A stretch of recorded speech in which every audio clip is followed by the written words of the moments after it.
Production value. Hello, welcome everyone to FMC. I'm Jeremy. That is SP3.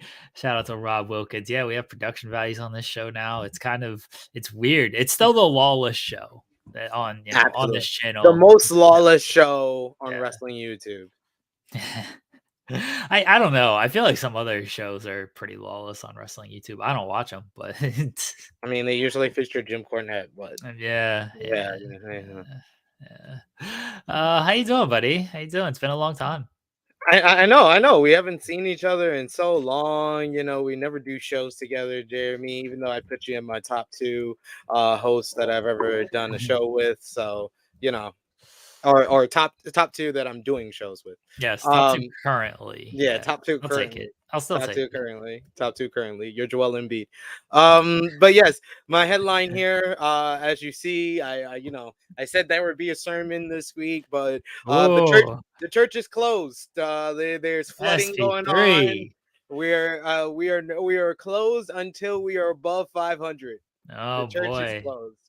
This is like I did this with my infamous pal Sammer. We did this last year of OKC could never get to 500. They were always one game below, and like they'd have like a good schedule to get to 500, and they would just lose that game. Like they lost to the Jazz one time last year. It was like after the All-Star break, they just lost to the Jazz. Like they could have won and been at 500 and they lost. It's like they just never get to 500. I think they finally got to 500 and then they still finished at 40 and 42. So they're still 2 games below 500 to end the season. Like they just could not get to 41 and 41. Just couldn't do it. I'm a little bit worried about your Los Angeles Lakers that the 500 might not happen. Anthony Davis got groin spasms. What is this? What is a groin spasm? We made it 7 games into the season, and Anthony Davis goes out 25 minutes in. I was just like, what is going on? Why are we doing this? Why is this happening to me? Why we couldn't win? Why we couldn't win so I could come on here, do a whole sermon, how I came back, we won, we were down by 1 in the last second. No, Darvin Ham decides to run a play for Cam Reddish. I don't think he ran the play for Cam. Yes, he did. They did the close-up of the clipboard. It said Cam for 3. That was AI generated. It's generated. definitely an option play, right? It's definitely an option play. Like if Cam's there for 3 because LeBron's not double teamed like he was, then sure, make the read, make the pass. If LeBron felt comfortable taking it, then he would have taken it. I don't think it. LeBron's a smart basketball player. By the way, I think he made the right play. That was the right play to get the corner 3 shot there. Do you want to run that play for Cam Reddish? Probably not. No. But he ran the one play earlier, the Austin Reeves 3. Like it was the right play, but LeBron's gonna get crucified. I mean, look, I even put passing in the clutch in my headline because it's funny. He made the right play. He made the right play on both plays, though. But everybody wants LeBron to take that shot, and he didn't. He didn't take it. And maybe it was the right decision. I don't know. But damn it, what is going on?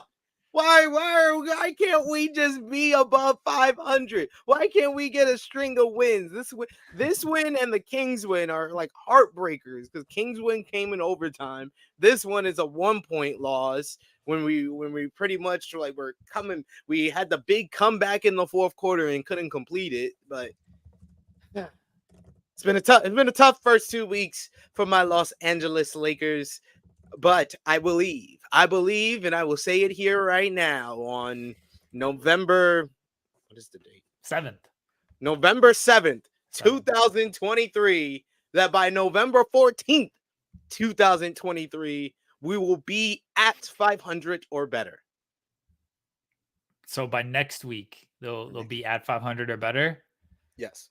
All right, let's look at the schedule. I always love doing this. Yeah, this is what we're gonna do every week. We're gonna forecast. We're gonna forecast sermons. We're forecasting sermons right now, ladies and gentlemen. Pull out your Googles, and put NBA schedule in there, and click Los Angeles Lakers. It's gonna be close. So they're 3 and 4.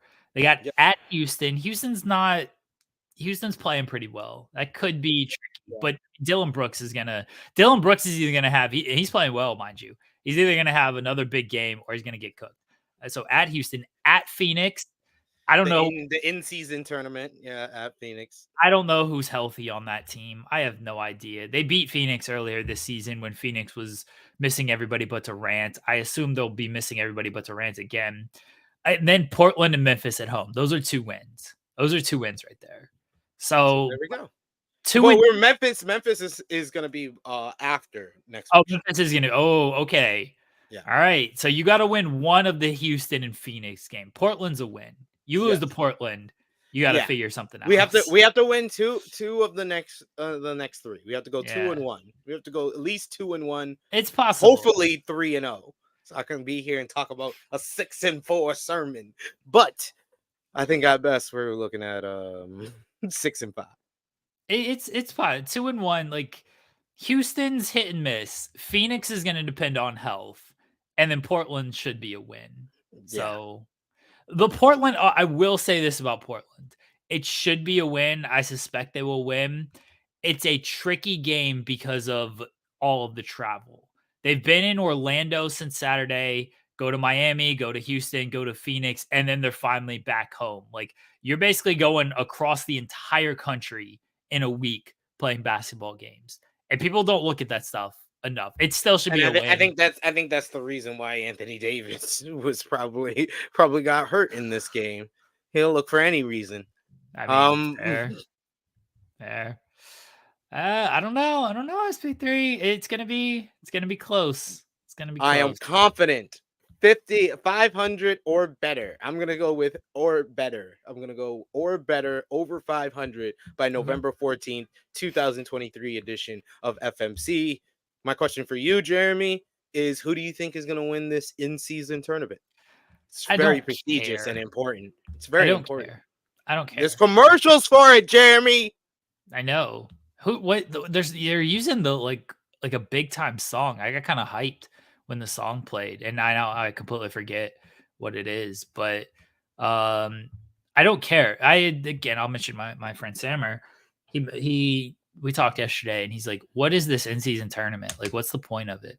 It's like the players and coaches get more money if they win.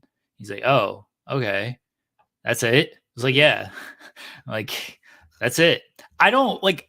I get it. I understand. It creates some type of like hype, and that's all the NBA wants. But as a fan, I'm not super invested in this. You know, OKC played the Warriors.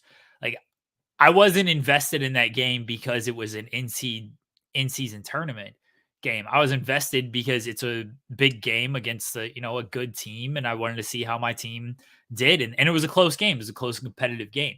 Like the point of the in season tournament is, oh, the players are going to play harder now because these games matter type of things. And to me, that's just a little lame because it's just like, well, shouldn't they already be doing that? Like, shouldn't they already be playing hard and stuff? The other thing I don't get about it is like, you're doing this, it's select games on like Fridays, and it's so like erratic and sporadic. Like, you should already be carrying the 5th game into the season. The players stop carrying in like January. Like, that's when the dead period comes. That's when you need these in season tournament games, is like January and stuff. And you need them like grouped together type Yeah. of thing as well. Like I was confused because the It's like when Nuggets. you used to play the old NCAA games on EA Sports, and they have the Maui Invitational, like 2 games That's into to the start the season. season. Yeah, Yeah, that's yeah. the They would start do of the that to season. like start the This season. Yeah. is basically their version of the Maui Invitational. But yeah, I agree with you. It should be bunched together. Like the Lakers here, they have Phoenix is an in-season tournament game. Then they play Portland, which is not an in-season tournament game, and then they play Grizzlies, which is an in-season tournament game. So that I'm right there is confusing. I'm confused at the scheduling. Yeah, like I was watching Timberwolves and Nuggets on Friday night, and that was an in-season tournament game. I was like, oh, it's a fun game. This is nice. And then the next night, the Nuggets are playing the Bulls, and I'm like, huh? What's happening? here. Like they were just playing this big, impactful in-season tournament game the night before. It's like you really want me to not care about a Nuggets and Bulls game because you're telling me, hey, this Nuggets and Timberwolves game, this is the game you really got to pay attention to. This Nuggets and Bulls game, who really Who cares? cares?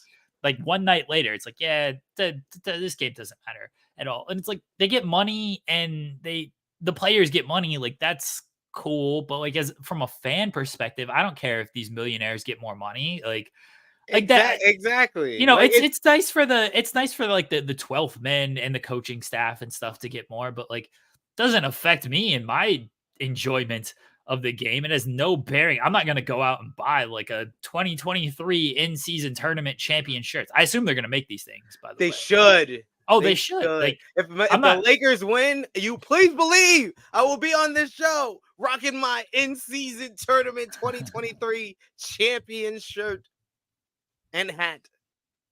I'm not gonna like knock them if they do make them, by the way. Like, I think they should because people will 100% buy them. I just, I got no, I don't care. I don't care about this thing. And I don't know how you make people care. I'm sure some fans will still get excited for it. They're like, oh, this is cool and everything. But I don't think you can give up a guaranteed playoff spot. I don't think that's like, I Nah, don't think you can do anything like that unless, again, you do it in like a January, and that's a little bit closer to the actual playoffs. But I don't think you can do that. I don't think you can make it like a guaranteed play in spot because then again, your one team is just basically gonna one team could have a much better record. I would assume a team that wins, but then what if like the one seed wins the play in tournament or the in season tournament, and it's like, oh, they get a guaranteed play in spot, but they're the one seed. So yeah, they because basically got nothing then. honestly, Like, I feel like it's either the Nuggets or the Boston Celtics that are going to win this in-season tournament. I don't know. I don't know how much like those guys. I'm sure those guys care for like the lower guys No, on the I don't think team. they care about the in-season tournament. I just think there's a though over the first 2 weeks of the season, those are the two teams that have looked the best. That's why Yeah. this in-season tournament, it's kind of going to be easy to predict or going to be easy for one of these top teams that have looked good in these first 2 weeks to win it. So that's why I'm going with either Boston or Denver to win this in-season See, tournament. I don't think so because I don't think the tournament games, like the actual like tournament stuff, is until like December. Which is the weird thing is like injuries and stuff Well, I can know change. group play goes through like the end of November Yeah, because the Lakers so played their last group stage November 21st. so like a lot can change between then. Yeah, the championship game isn't until December 9th. So it's still a month away. Like injuries could easily impact who is actually playing. Like Shea didn't play in the game against the Warriors. And I don't know if they would have won or lost the game if Shea plays, but he didn't play in that game. He played last night and they won. It's like, oh, cool. We don't have our best player for this in-season tournament game, but he's playing the next game. So it's just dumb, honestly. Like I don't care about it. Whoever wins, cool. Congrats to them that they win this thing and people making a lot of money get more money. I know we don't have much to judge on, but I would like to, say after 2 weeks of the season that Jeremy Lambert looks like he was right about one thing. The Memphis Grizzlies look like trash. Yeah, I told you. Yeah, I did not like them. I didn't like them with after the Jaw stuff. I thought they could survive the Jaw stuff. The Adams thing I thought was really the killer, and it kind of has been. Like they just because Adams allowed them to do so much, and now they're just not like their only victory this year is over Portland, and they lost to Yeah. Portland as well. Like it's not a great team otherwise, and they're gonna need now they got a lot of ground to make up because they're already 1-6. Like now they got Mhm. you got to make up these games, and like if you're, I don't think they're gonna be this bad, but if you're like 3-22 when Ja comes back, like you ain't making up that much ground just because Ja Morant's back. Nah. It's a tough sell, and I don't know. I think that job will, of course, make them better, but it just doesn't look too good. I don't think they're gonna be in that playoff mix, or maybe they'll be in the play-in. They can position for themselves to have a second half of the season run, but right now it just doesn't seem good. They don't have the guys in the front court. Their backcourt is still trying to build chemistry with one another, with Ja being out. So it's a tough sell for the Grizzlies overall right now. But I think that the second half of the season they will be better, and they will be at least in a play-in position. But I wanna say, shout outs to my family, Kyrie Irving, making me look good so far. 2 weeks into the season. I Appreciate you, have Kyrie. I have no idea what to make of the Mavericks. I will say this, They real haven't beaten anyone. I'm saying this as someone that admittedly they have not beaten anyone. They've beaten oh, the Hornets, the Grizzlies, the Nets. Like no, and the only team they faced that was worth a damn was the Nuggets, and they lost by like 12. So yeah, real quickly, Trey says, "Are we surprised the Grizzlies are trash?" Though I think a lot of people are. A lot of people still had them as a playoff team. Like they just figured, oh, they'll be fine. And I thought without Ja, like they would be okay because they played better without Ja last year. Like they were still above water easily yeah, without Ja last year. Again, I thought the Adams injury was the big one for them. But yeah, I think a lot of people still had Memphis as a playoff team. Even maybe once maybe once the Adams injury hit, they were like, okay, maybe they're not a playoff team. But before the Adams injury, certainly people had them as a playoff team. The Mavericks, I will say this about them. Have they beaten like anyone that is like a big time to me? No, not really. But you can only beat, and I say this all the time, you can only play and beat the teams in front of you. And they've taken care of business against bad teams, something they didn't do down the stretch last year. And that's why they fell out of the play-in spot, is because they were losing to a lot of these bad teams. Like yeah, they lost games, like important games against against the the Hornets. Hornets. Yeah. Yeah, So like you can only play the teams in front of you, and they're beating them, and they're beating them convincingly. So and that's good. Like you want to, much like Memphis is gonna climb out of a hole at 1-6. Dallas has now like gotten themselves a nice little lead at 6-1. So hey, good on Dallas. Like yeah. they're It playing it well. does it does feel like Dallas is just the Portland of this year, because Portland had a similar record this time last season, and we saw how that turned out.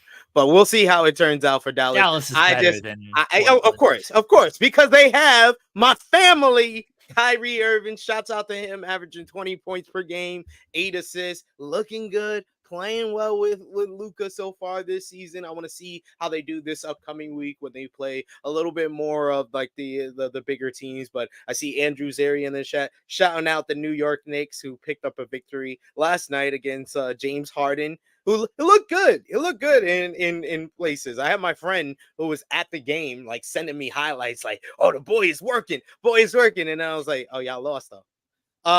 But yeah, he's a James Harden fan. But yes, but I will say that the New York Knicks, shouts out to former Laker great Julius Randle, who looked great last night, 27 points. I think Brunson have 26 last night? I think he had Brunson played well no, last no. night. No, actually he didn't. He had 7 points. It was RJ Barrett who had Oh, he had 26 a points. I didn't oh yeah, RJ Barrett returned. Yeah, Brunson did hit like a big three Yeah. when the Clippers were kind of running there at the end. Maybe that's why I thought Brunson played well. He hit a big shot, even if he didn't shoot the ball well overall. I watched the majority of that Andrew game last Zarian, why I don't get a call? You be inviting people to dinner and stuff. I don't get a call to go to the Knicks game. Damn.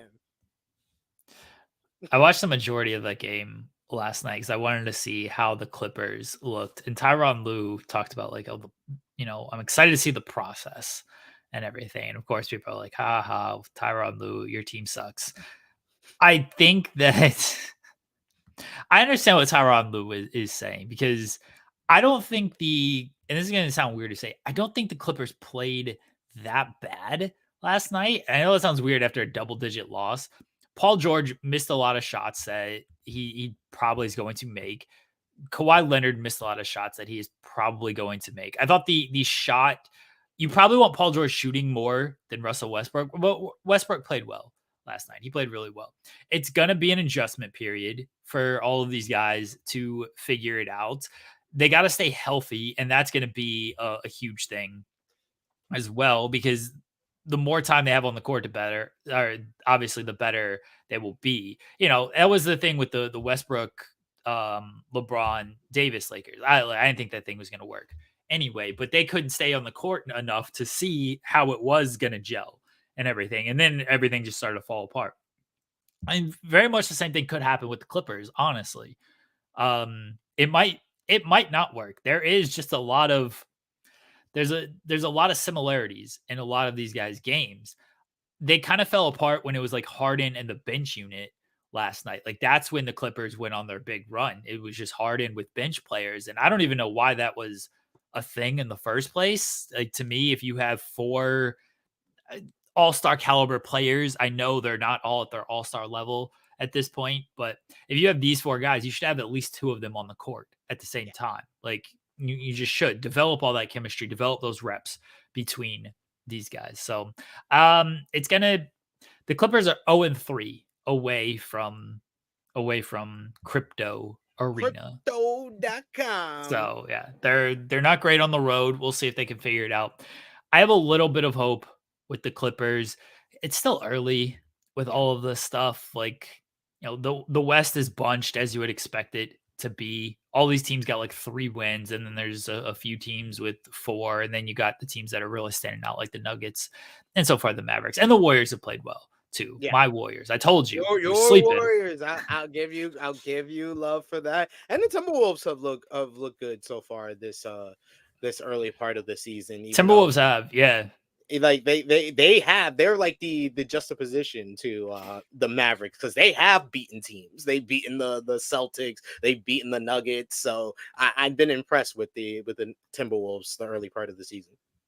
Anthony Edwards. I told you that's a bad dude right there. That's a Yep. bad I dude should right I there. should have been lower on the Grizzlies, higher on the Timberwolves. I should have traded them out. I knew it. I knew it when I was saying it. Yeah, Anthony Edwards is nice, man. He's nice. Ant-Man. No, Kermit. Our boy Kermit. The Bucks. I don't know if you've seen much of the Bucks. Like they're 4-2, like not bad. Any winning record is good. They actually have a negative point differential, which is kind of crazy to Yes. be a 3 seed and have a negative point differential. And it's definitely been an adjustment period with Giannis and Dame. I also just think, and look, I still think they're going to figure it out. And I think they're still going to be good. And come playoff time, like you're not going to want to see this team. They're, 6 games in.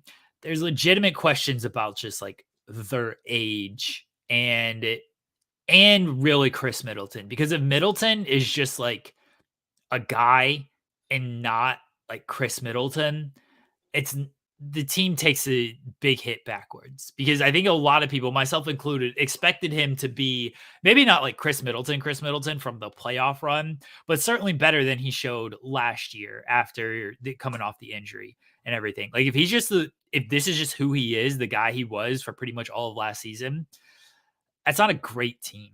Like they're still really good, but they're not great. Yeah, you want Middleton to at least give you shades of what he was giving you 2 years ago before he got this injury.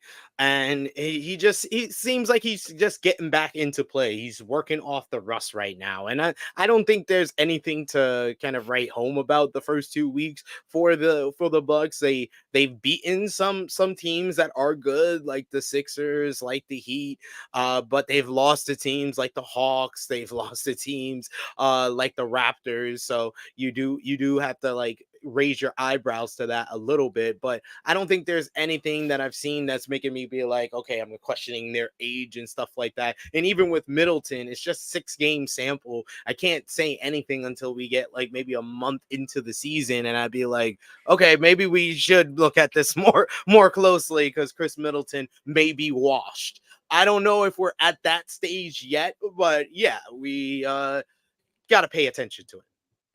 I think a month from now, they'll have things a little bit more figured out, especially if Middleton can ramp up and not be on such a minutes restriction, because that's going to throw off the rhythm of guys as well. It's like, oh, well, Middleton's only playing like 20 minutes a night. What's that team going to look like when he's playing 30 minutes a night? Because he's not True. taking a lot of shots right now. He's not scoring a lot. He's averaging 9 points this season. Like, you expect way more out of that from Chris Middleton. Look, they had a big change in philosophy and getting Dame. And not only a big change in philosophy, like a late change. Because Dame didn't come in until media day. It's not like they had a whole offseason to try to formulate what this looks like. Like, they had a preseason to try to formulate what this looks like. And then games started to matter. And again, they changed it was a big philosophy change, because you're going from Drew Holiday, who very good defensive player, kind of limited offensively and what he does. What he does One of the best offensively, offensive players in the league. yeah, yeah. What Drew Holiday does offensively is good, but Damian Lillard is a different kind of scorched earth kind of player Yeah, offensively, and a different scorched earth player defensively than Drew Holiday also as true. well.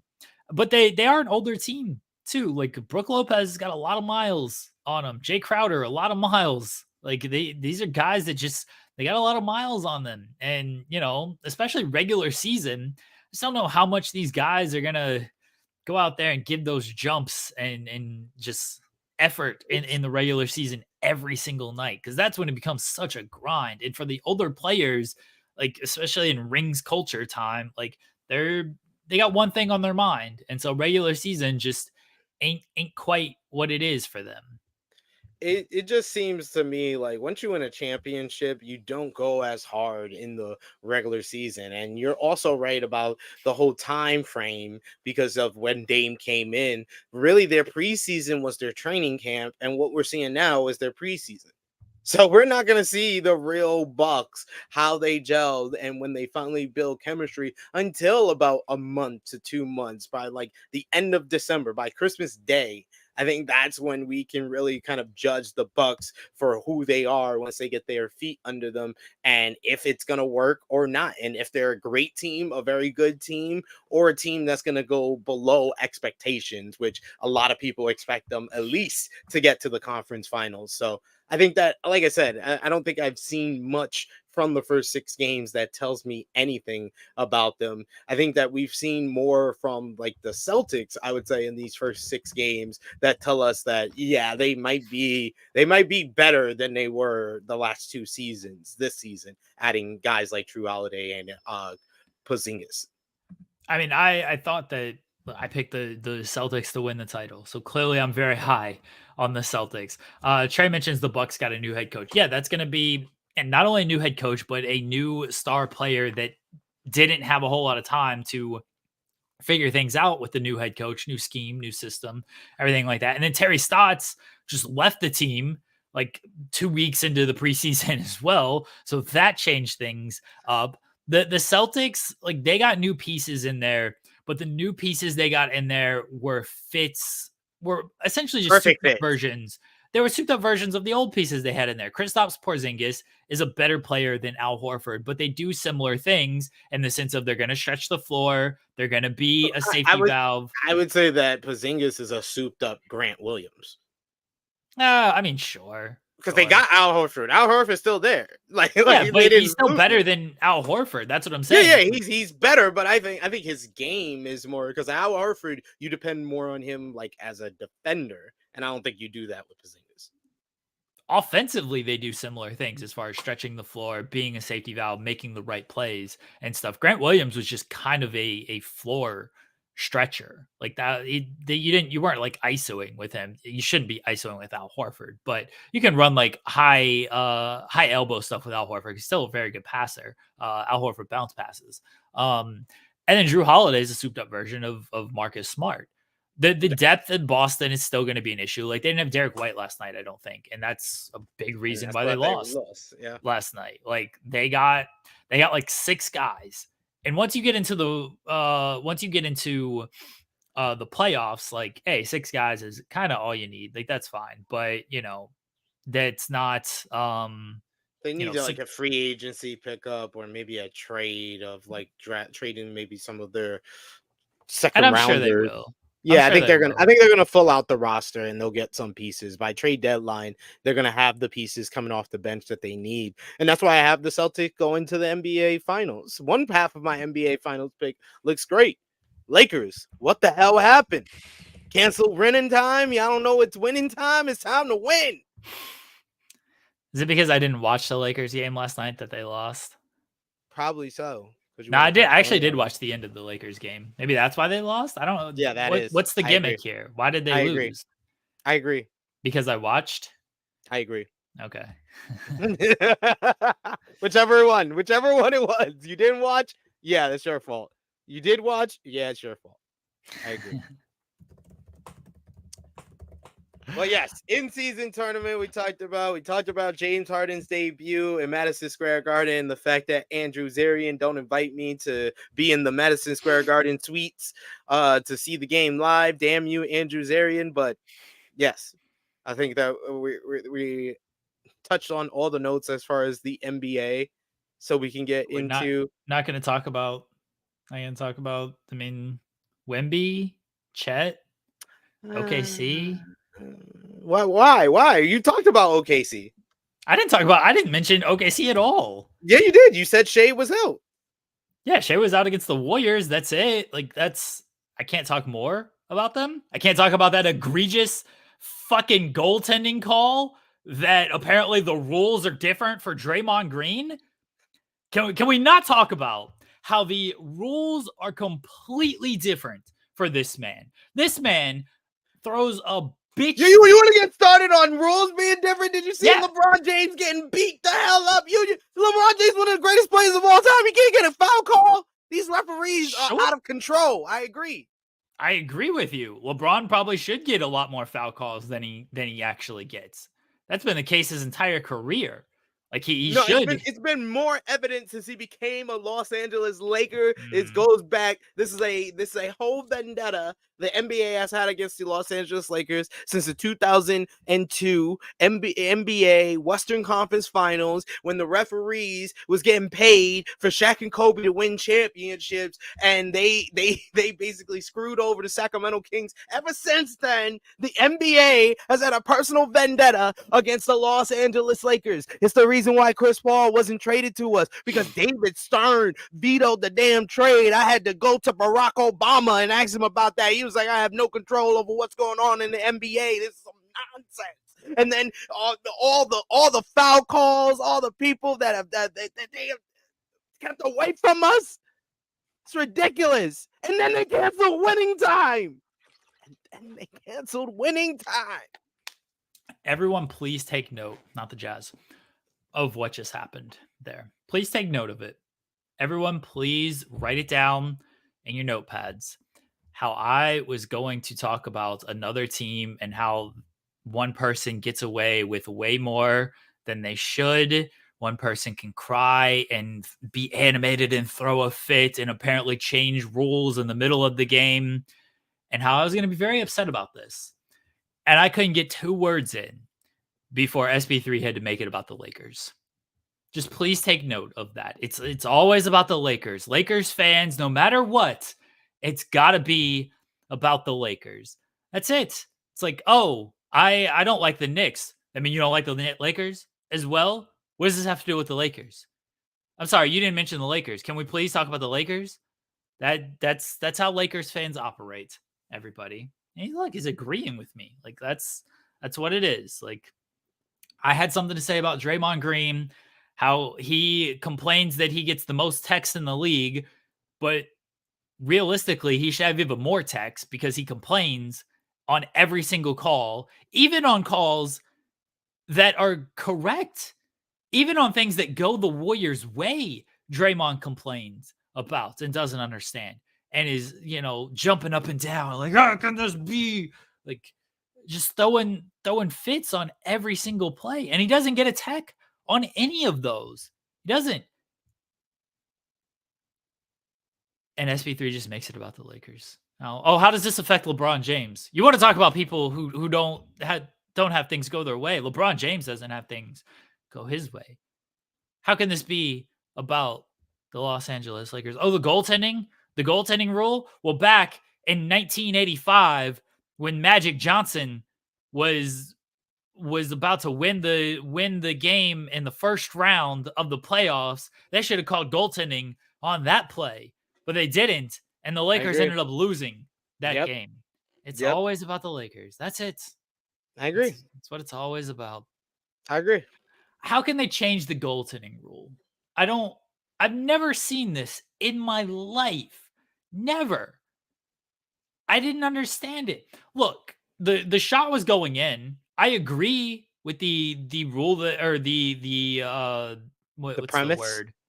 What? No, I mean I guess premise, but their overall they said like, oh, Draymond didn't affect the shot going in. Like, yeah, that's true, but I've never seen it called like that. Like, if you make contact with the rim while the ball is on the rim, it's a goaltend. That's how they've always called it. And for Yeah. some reason, now even Draymond, they had a shot of Draymond.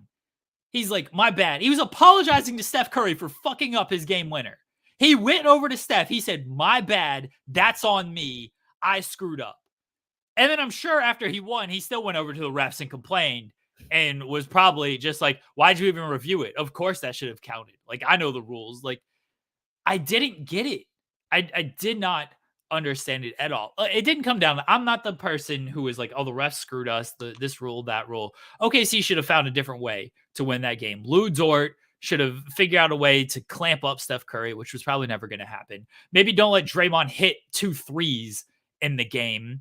Maybe don't let them run their little short roll alley oop that they always friggin' run. Chet And could it have been always works. yeah, it always does. They're a good team.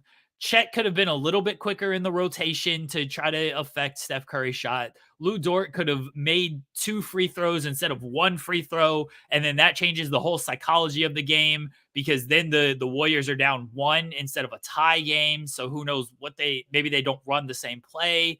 Like a lot of things could have gone differently in that game to where OKC could have and should have won that game.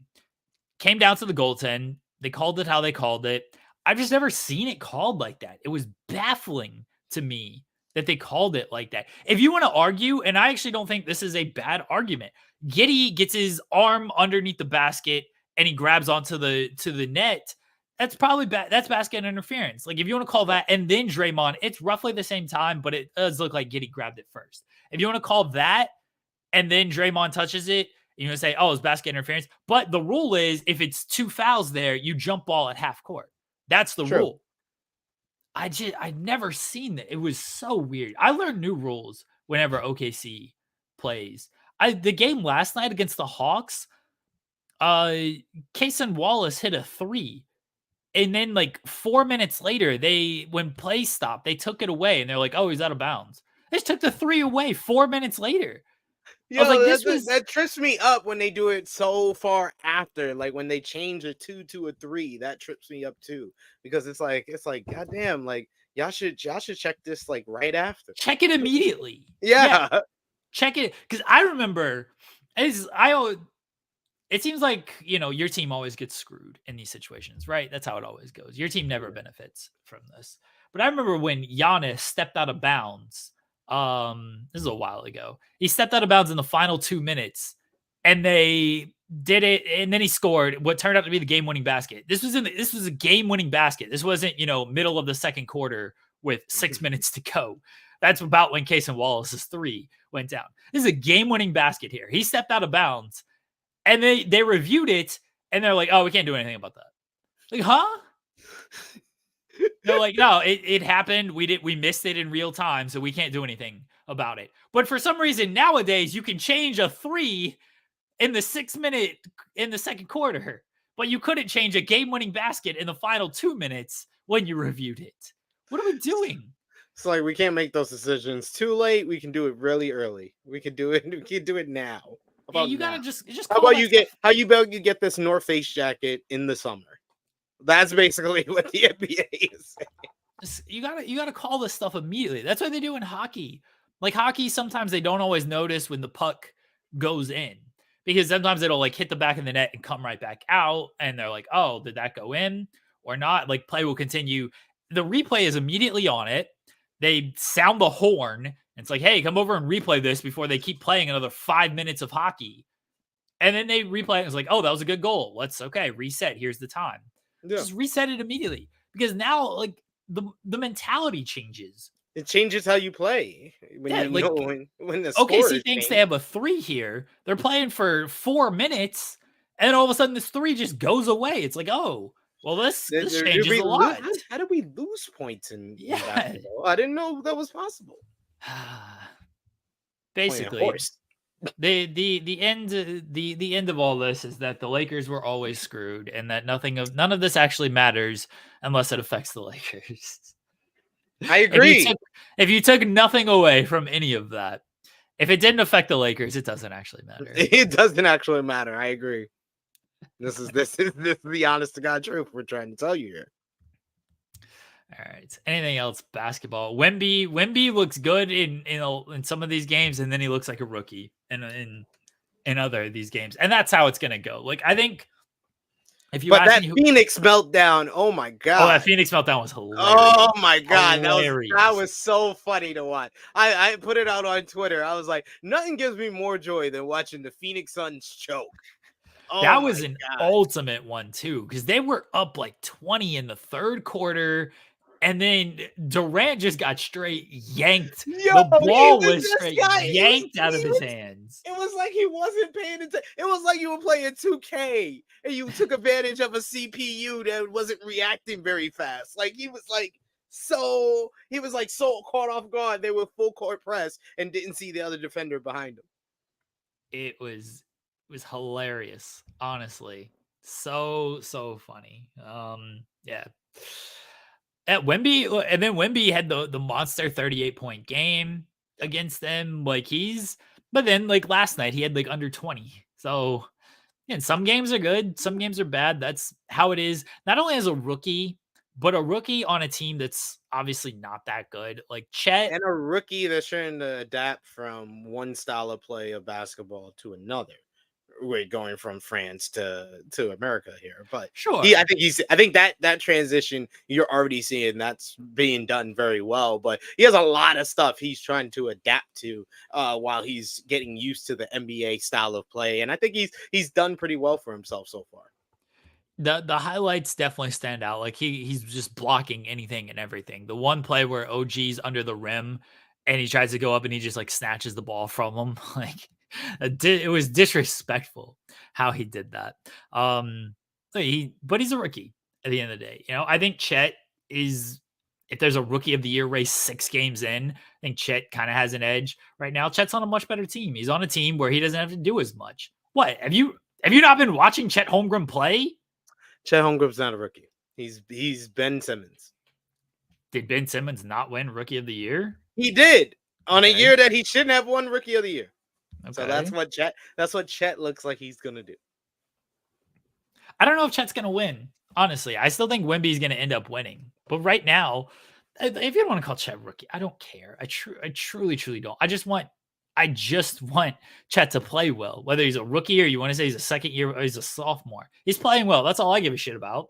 These Hey, accolades, Thunder going to be in the playoffs, so these accolades don't matter to me. These individual accolades, don't care.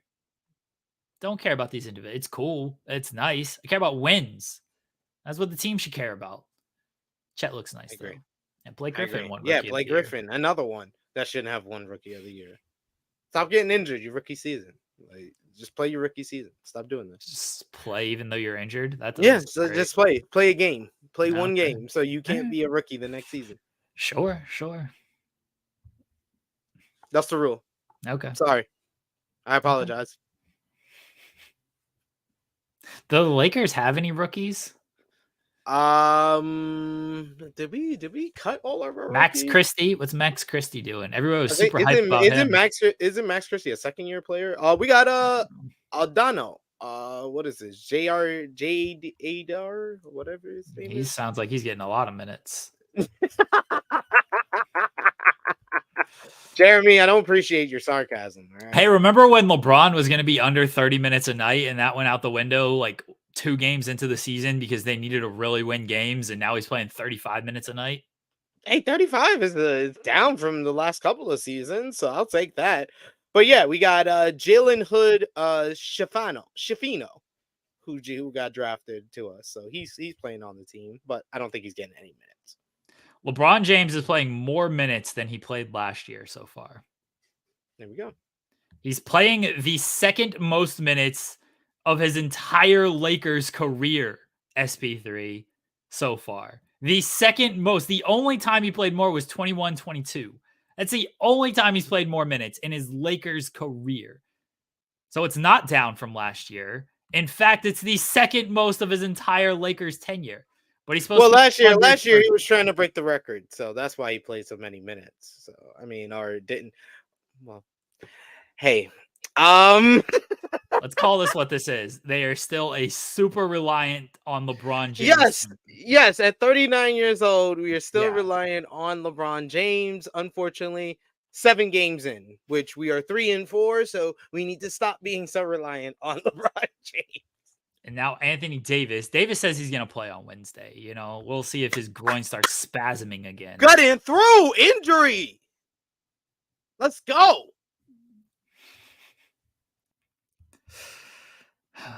I hope Davis is healthy. I got nothing against Anthony. See, and look at this, guys. I thought we were done with NBA. I didn't want to talk about the Lakers anymore. This guy brings up the Lakers again. So here we are talking about the Lakers again. Sorry, guys. He's making it about the Lakers, not me. He's like Skip Bayless. They always want to talk about the Lakers to try to drag us. You ain't see Shannon want to talk about the Lakers all the time, even though LeBron James his favorite player. Drag you? I was just pointing out facts. Sorry that I'm pointing out facts. I don't know. You want me to be incorrect on this show? We already talked about the Lakers. Why you ain't bring that up? Why you talking about the past? I'm not. I'm literally talking about what's going on with the Lakers right now. We already talked about what's going on with the Lakers right now. And you got mad at me the last time I brought up the Lakers, and then you bring them up again. It's talking about LeBron James, SP3. Now this. Sorry, you don't want to talk about LeBron James. We changing the goal. We changing the goalposts now, ladies and gentlemen. What are the goalposts changing? We're playing basketball. We got something else in our headline to talk about.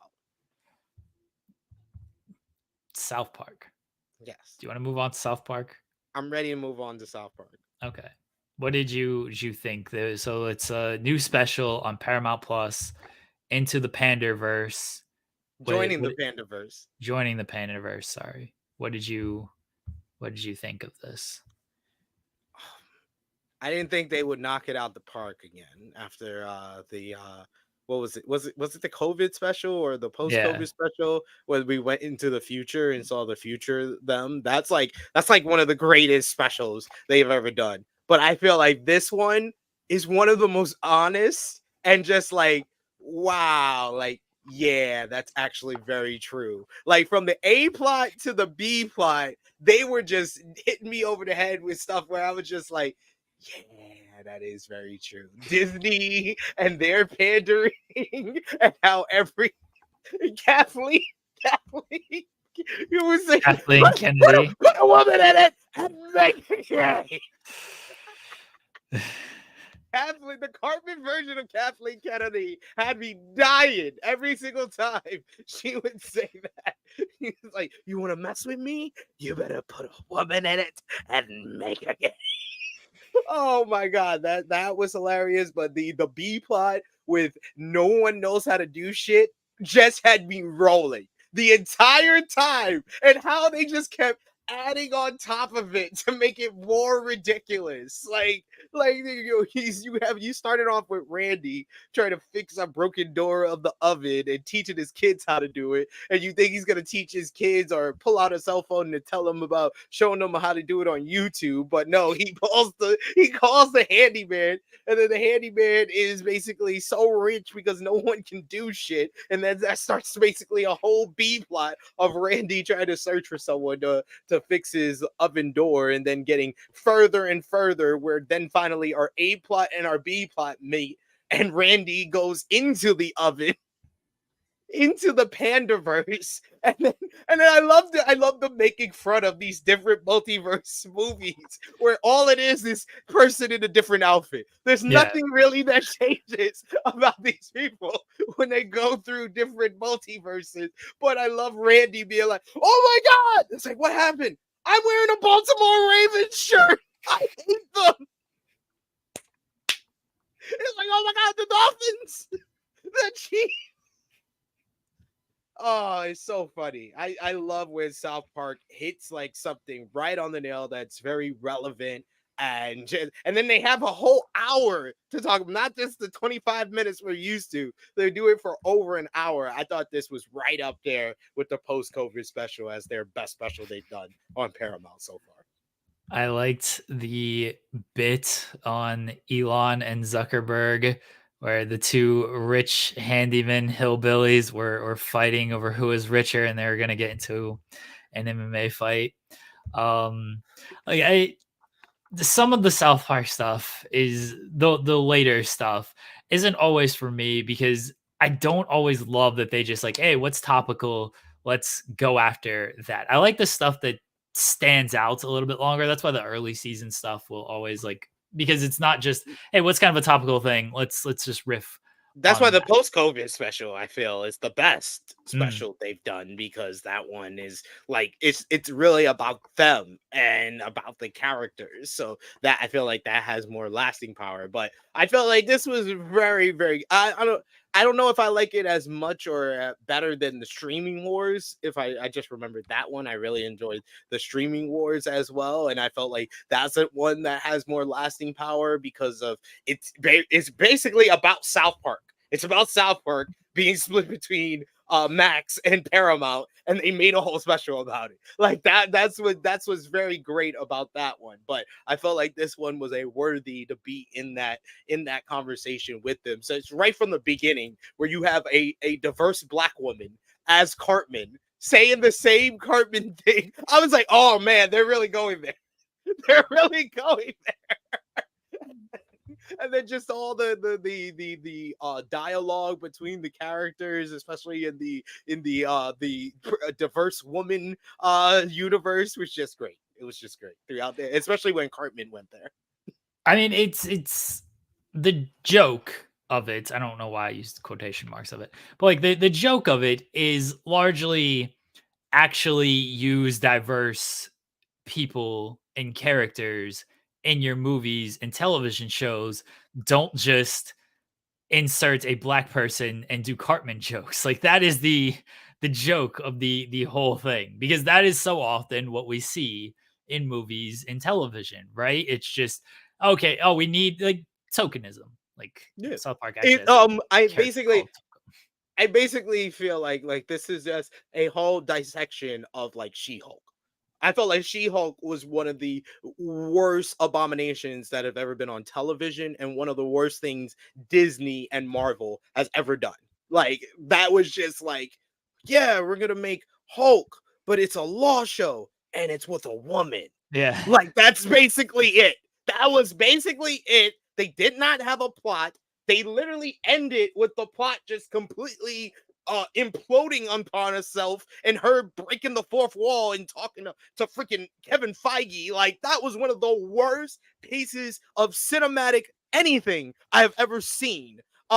So like I felt like this was a great dissection of that type of stuff, and I loved Cartman in this, that he was basically the catalyst because I love the moment that he has with the real Kathleen Kennedy at the end where he was like, I'm sorry for ruining something you love. And he was like, I'm sorry because going in on woke stuff is lame. And I was like, yeah, that's basically what it is. They basically South Park is saying that what Disney did, yeah, it's very lame, but you just always railing on it, it becomes lame as well. So I love that they always know how to like ride that line and tell both sides of the story, basically. I did like the stuff with Randy and the AI taking over. And you mentioned that he couldn't fix it. He just asked Siri, "Can you fix it?" So he's like, "I don't have arms to do this." Like, no, you gotta watch the video and do it yourself. And yeah, it became like this isn't about what was the what was the thing? Oh shit, completely blanked on it. This is about like learning a trade. This is about like AI taking over the world now. Yeah. Like this is who we got to really worry about, the AI taking over, and then AI, of course, takes over. I the multiverse gags were funny to me because like I'm not into like Marvel and all that stuff.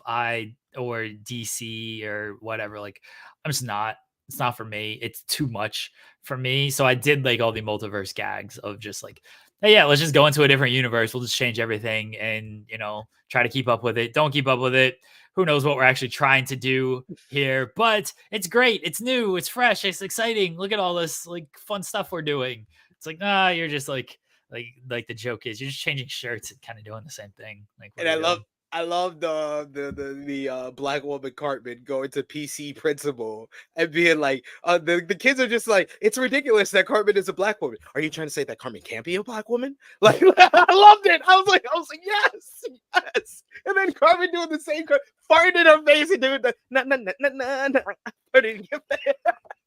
Butters, like grown up Butters, multiverse Butters. Lulu got some apples. Like, oh man. No, she was doing it very soulful. Yeah, yeah, it was soulful. Yes, yes, I yes. got me some apples. Yeah. I was dying at that. I did the typical Butters version, but yeah, you did the soulful one. The multiverse. Yeah, Yes, the multiverse. Oh, it was great. It was great. I There was did love that. so many great bits. Like you have to at least watch it like twice to get all the stuff that they were making fun of throughout this whole entire episode or special. Oh, okay. Oh yeah, I gotta get my integrity back. I was just looking at some of the Yes, Pile Driver Finisher. Like you should watch it, Pile Driver Finisher. Like if you really should. yeah, if you guys like the Marvel multiverse stuff, like more power to you. But if you want to just kind of see like some spoofs and gags on that, like you hopefully you appreciate something like that. I don't know. Maybe you're like, this is stupid, but I appreciated most of it. I appreciate it. And Power Drive Finisher also saying he's loving the Loki show, and I love the Loki show as well. So that's why I was able to enjoy this and laugh at it even more because yes, yes, Disney is pandering. Like I love them going in about the Indiana Jones is a female now too. And again, that's what it is. It's just it's a lot of tokenism in movies and television. Like you see it, it's just like, we don't have a female character, let's do that. We don't have a minority character, let's just do that. And it's like they're not acting how a female or a minority would act. It's just we're just doing it to do it. I think some instances get it right, but then there are other ones that certainly just don't. Like they don't. Yeah, You mentioned She-Hulk. Like I think Miles Morales does a like the yeah, Spider-Man and I that love gets it those. right. I love them mentioning that. They was Yeah, like, "Oh, do you have a problem with Miles Morales?" He's like, No, that has a concrete story. It didn't even yeah, do a story within itself. This is silly." yeah. Yes, that one gets it right. I mean, again, you mentioned She-Hulk. It's like, yeah, let's just do Woman Hulk. Ha ha ha. Like that's it. Okay, why? Let me send this link to our pal Cher Delaware, and I've not watched any of this challenge season, so I don't know if we're talking about that or not. Oh my god! Like I feel like this challenge season is the NBA in season tournament where like yeah we understand that these players that we care about, these teams that we care about will get more money, players, coaches get more money if they win the in-season tournament, but there's no investment for us to watch. Why do we care if they make these money? And with this season of the challenge, it's like, why do I care about any of these people? Like there was about 6, maybe 7 good choices for this cast. Jay, Michelle, Big T, Olivia, Horacio, Nerys. I think I'm spent. I think that's all the fingers that I got for the people that were Melissa. Melissa's a good one. Yeah, Melissa. That's it. Yeah, like I said, I was like Thompson 7, and I got to 7. That's it. There's 7 interesting people on a cast of 24. That's no. No, no, no. And then the people that we are invested in, that we are interested in, that we do care about, they don't come in until like what 2-3 weeks from now. I think it's next week because they rushed it because the ratings have been the worst that we've ever seen for a challenge season. Hey, Cher, Delaware. Hello. We're But tag talk now. all the people we care about, they're coming in to be mercenaries, and apparently with the mercenaries this season, they can win the money from the person that they eliminate or whatever. That's nice and fine and dandy, but then they're gone. I don't care. It's not Invasion of the Champions. Invasion of the Champions, the ratings went up because Bananas and CT and Cara Marie and Maria and Laurel came in and they were there for the rest of the season. I don't care if they're just gonna pop in once and then leave with the money. Like, I don't care. I don't want to watch this. I'm not invested in any of these people. It's very Papa rating wrestling style. Sounds awful. Well, I mean, it's tied into wrestling. I couldn't escape the ads on Raw the other week. I was like, okay, yeah. This match is brought to you by the Challenge. Like, no, stop this nonsense. They're begging people to watch. Or at least give us a cut. I mean, who else is doing wrestling and challenge podcasts? Like, at least do that. Like, I haven't watched it. I'll catch up next week. We'll actually go through and do stuff next week. But it's time for what everybody's actually here for. Okay. Yeah. Before we get into this, I have a sickling here with me, and the wife is at work. So you guys riff banter for a few minutes. I'm gonna go check on the sickling and see if they need anything. I'll be right back. Poor sickling. Poor sickling. Cher, how are you? How are you doing today? I'm doing all right. I've been checking my phone every 5 minutes to make sure I didn't miss the link being sent because I was ready for this.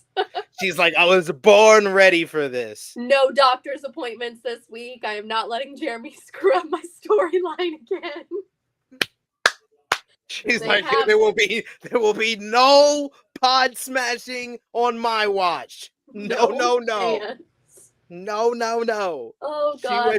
She went to a pod sleepover when you weren't around. I think the funniest thing was that he said, I wonder if people have ever had pod sex, and then the next story on there was that. Okay. Child okay? Yes.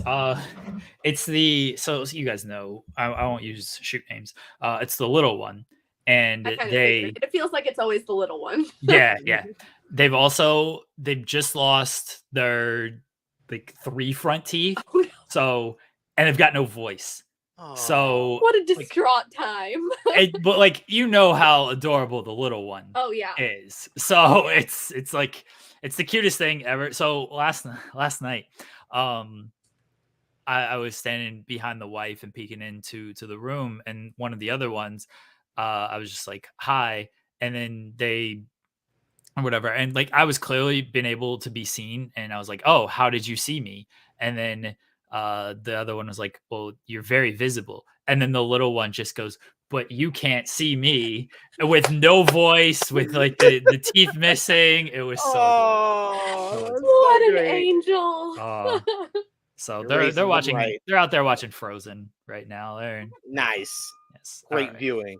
Yeah. Movie I've watched many times. Loves the Frozen. I miss Frozen. I haven't seen Frozen since my oldest was a year old, because my kids are anti-Frozen.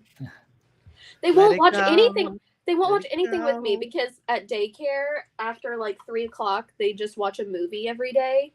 So I'll be like, oh, can we watch this? I've seen it already. I watched it at daycare. I'm like, cool, well, I have it. So let's watch it. Give me what I want.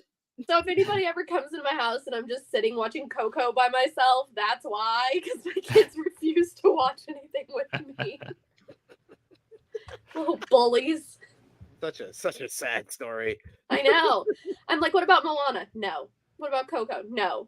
I'm like, Inside Out. They will watch Inside Out with me, which is one of my favorites. So there you go. At least you get one thing. Yeah. That makes me cry. So, they will not watch Toy Story 4 with me because of the time that I lost my shit when we watched it and cried for 2 hours. Yeah, Toy Story 4 is so underrated. People need to give it more credit. It is heartbreaking. I'm over here about to fight Bo Peep at the end of it. I'm so upset. Toy Story got all hits, no misses, all 4 movies. And my kids will be like, they'll be talking about something, and then randomly my 6-year-old will be like, "Yeah, remember that time we watched Toy Story 4 and you cried?" I'm like, "Shut up, leave me alone." Like, very nice. All right, let's. Encanto is pause our finisher. Just brought it up. They love the Encanto when it first never came seen out. Encanto. They won't watch it with me. I wanna be the snowman. Oh, well, that's Frozen. We're That's on Frozen. Encanto now. No, SP3. I'm still on Frozen. I'm good. When my oldest was little, I bought the Frozen CD soundtrack. Because my kids man, they got bops on Yeah. Frozen. Yeah. Yo. Oh my They god, do. I used to sing those to him all the time. And sometimes I'll randomly be like sing the "We finish each other's sandwiches." That's Yes, what I was gonna say. I sing that with my daughter. Oh, My daughter yeah. knows a few of the And words. he's like, "What's wrong with you?" Because I have a preteen and everything I do is embarrassing. So Seems about right. I'd say Frozen is number 2 for the amount of bops that it has for a Disney film in It's recent good. memory. Number 1 though is Moana. Moana's great. Moana has nothing but great songs. I need Moana to does, get that yeah. soundtrack. Moana is great, and I will never be able to watch Moana without thinking of Triple H singing it on the lip sync or whatever it was, I love that. lip sync battle or whatever. Yeah. Like that was just. I've watched that video so many times. I'm like, how many views does that have? I'm probably half of them. Like, Moana does have nothing but complete all hits, no bangers. misses. All hit, Yeah. no misses. Yes, 100%. All right. All right. Let me share my screen. Can't wait. Great. We have to So tell excited. you what's going on the screen here for you. Yeah, you're gonna have to tell me. Can someone let me know when the collision ratings are out? Because I'm supposed to do that post as well. So, ladies and gentlemen, on the last edition of Love Is Blind, the mobile game, there was some pod fucking going on with Blaze and our main character. You also All right, were hold on. Like I want to make sure everyone can. I We want to can make sure I see- get the setup. I see 75 me. we Yes. see the inception Okay. of ourselves. All right. And here we go. Is it my phone? Phone. Good. Phone. Okay. Oh shit! I hit the No, wrong back. button. That was my fault.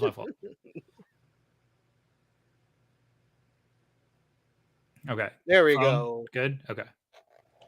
Gotta fill in the blank spaces by telling them what's going on in the story here. I was And then listening she met an Italian fella. Who, Oh god. Yeah, Do you remember the Italian's name? If we have any fan mail from the Italian people, please put that it is to SP3 on it that you are mad. it was to Cincenzo. Vincenzo. Poor Victoria.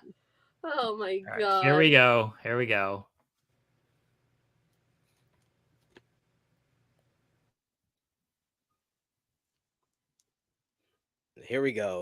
Loading. Taking a while to load here. Yeah. It's got a lot of. I just realized that these three in the that were at that starting screen were all the same faces, just with different hair. All right, here we go. Everyone in character. Everyone good? Everyone ready? Well, tell always SP3 to pick a character. Okay. You're back in the interview area to recap your date with Sophia. Look at that smile. I assume that means things went well with Nico? Yeah, he makes me feel confident and sexy. That's wonderful. But I connected with Blaze, too. Don't worry, you don't have to make any decisions yet. All you need is an open mind and your heart will do the rest. All of a sudden, Lamar rushes in. Oh, shit. Are you going to do Lamar's voice now? No, you did Lamar's voice. Right. He spoke with, like, no teeth and... So, sorry to interrupt, but something's happening in the woman's lap. God. Is everyone okay? Translator. You'll have to see for yourself. Like something's happened to Lamar over the last week. You and Sophia look at one another with wide eyes and bolt into the lounge. In the living room, Kate is jumping on the couch and flailing her arms around. The fuck is Kate? Kate, what have you been drinking? I'm getting married! I decided to be Kate.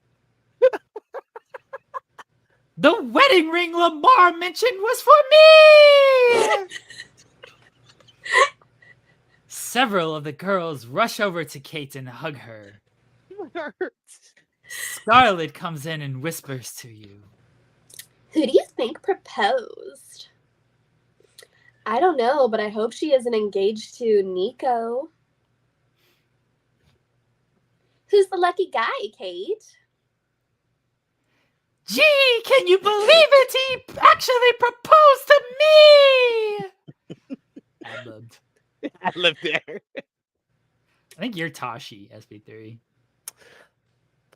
That's so. Jeez. That's so excited. I'll get the senpai.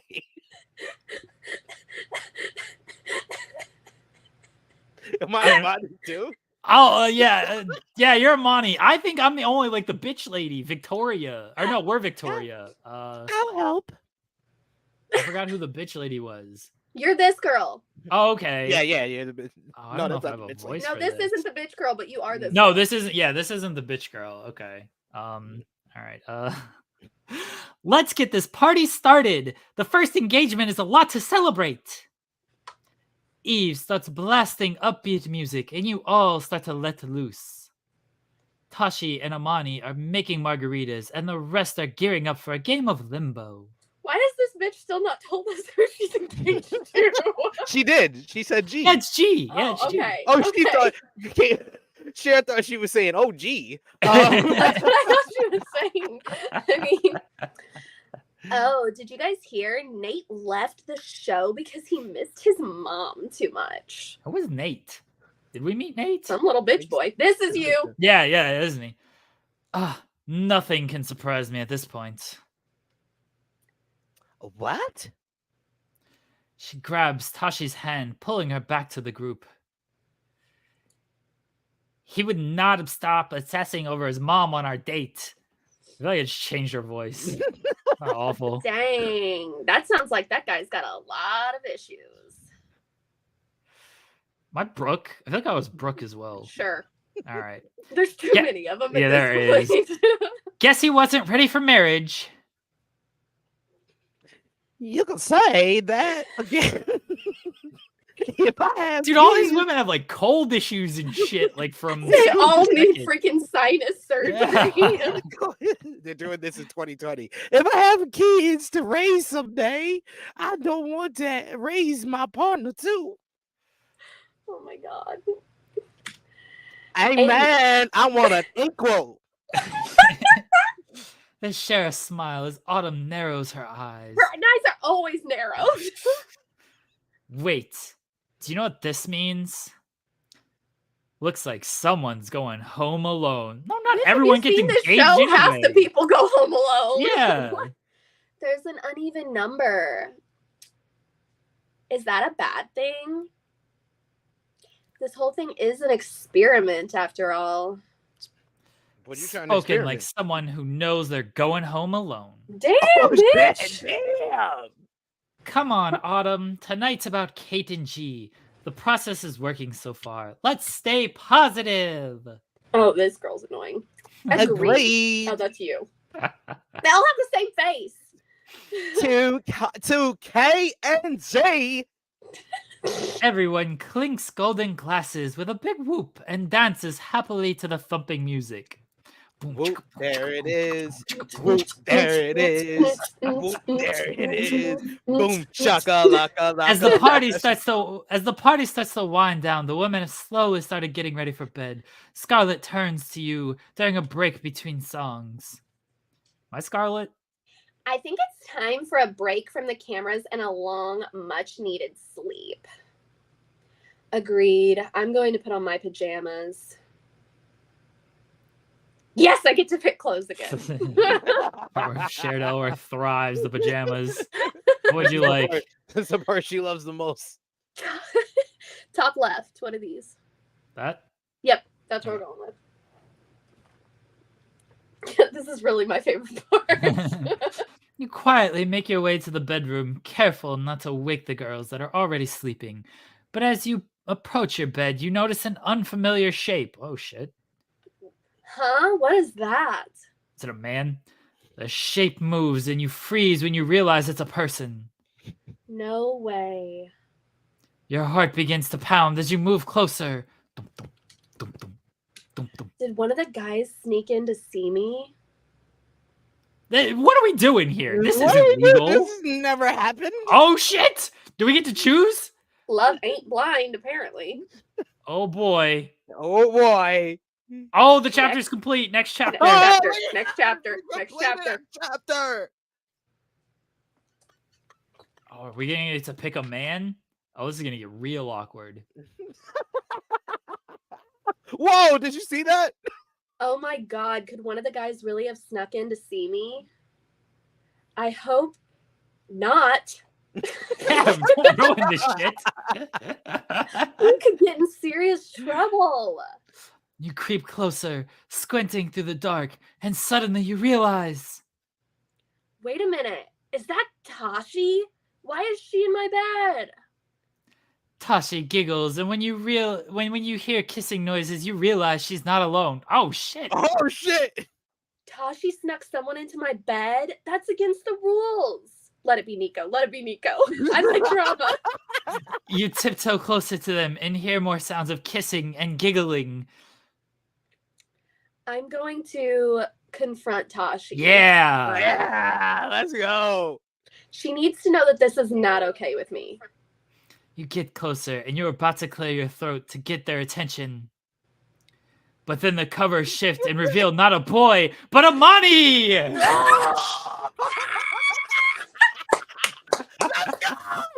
What a reveal! Yes! Before they see you, you clap your hand over your mouth and you hide your gas to sneak away. Wow, Tashi and Amani are hooking up. I better not interrupt. You crawl into Tashi's bed for the night, mind reeling with what what you they're doing just in your saw. bed. Why would you get in her bed? What do you think they've done in hers? The next morning, you wake to the sounds of blow dryers and showers as you get the girls ready for the day. Remembering last night, you roll over to see if Tashi and Amani are still in your bed. Empty. I wonder where they went. Damn. Oh, jeez, what a reveal. That was the best part of this whole game. You head into the lounge and find that some of the other girls are splayed out on the couch, looking hungover from Kate's engagement party. Zara rubs sleep from her eyes and downs big gulps of water. I loved our excitement on that. Truly. Morning, sunshine! All of us were so hyped. That shit was insane! You were busting out some moves last night, Victoria. Scarlett passes you a bowl of fresh berries. It was definitely a wild night. Scarlett pops a blueberry into her mouth and you wonder if she saw what you saw. Has anyone seen Tashi or Amani? We only have like 30 minutes until pod dates. Check like the closet or something. They ain't coming out of that one. Under the bed? You put on your best poker face as your mind drifts back to last night. Kate rests her elbow on the kitchen counters and hiccups loudly. Nope, I haven't seen him since last night. Excited about everything. Showering together. Yeah. Mimosas, anyone? Bitch, you need to calm down. How are you still drinking? Endurance! I'm an athlete! Oh, kill me. I'll take one. Did anyone find out who the prince was yesterday? The prince? I doubt he'd reveal himself. Yeah, I think that's the point of why he came here. It's definitely not G. You don't have to worry about that. I'm not cut out to be a princess anyway. Just then, Sophia enters the Kate lounge. is my favorite. Kate is my Happy day 3, ladies! I hope you all had fun celebrating Kate and G last night.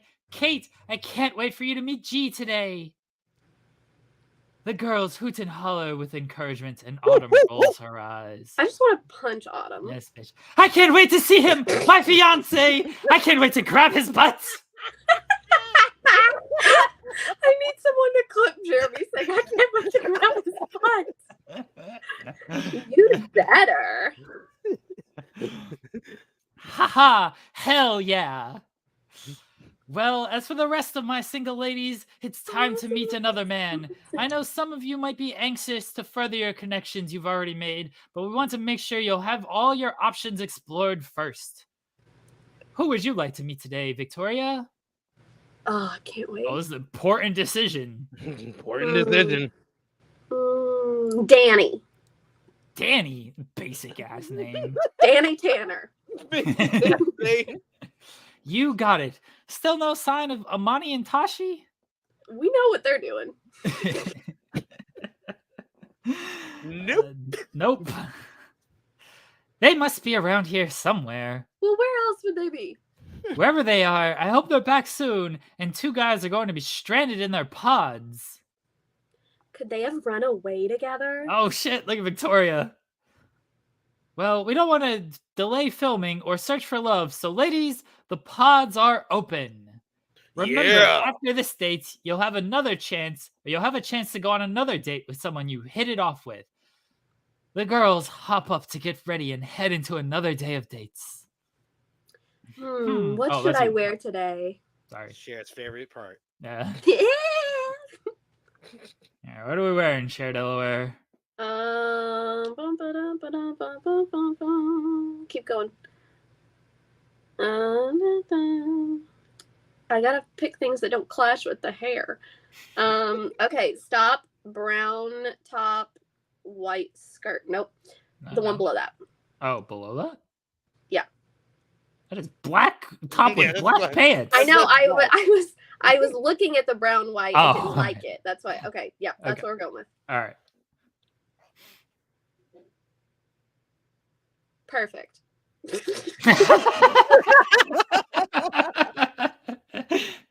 You and the girls head into your corridor of pods, all looking your best. I can't get over these chicks. Here we go. Oh god, what voice is SP3 gonna use? Oh, you God. step into your now familiar pod and are greeted by... Oh shit! Damn!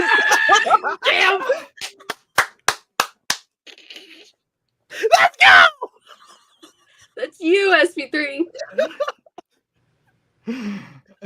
Victoria! God. Maybe she kissed her so she'd stop talking.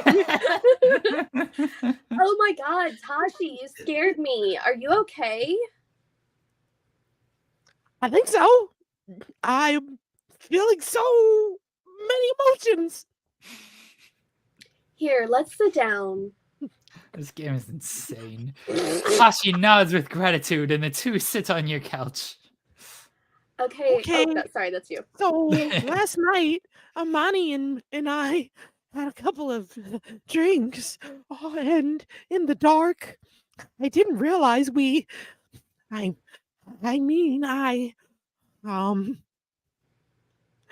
sorry for stealing your bed. Oh, please have the option. You don't not realize you're doing that. I would like to point this out. All these options. You bite your bottom lip. Oh no.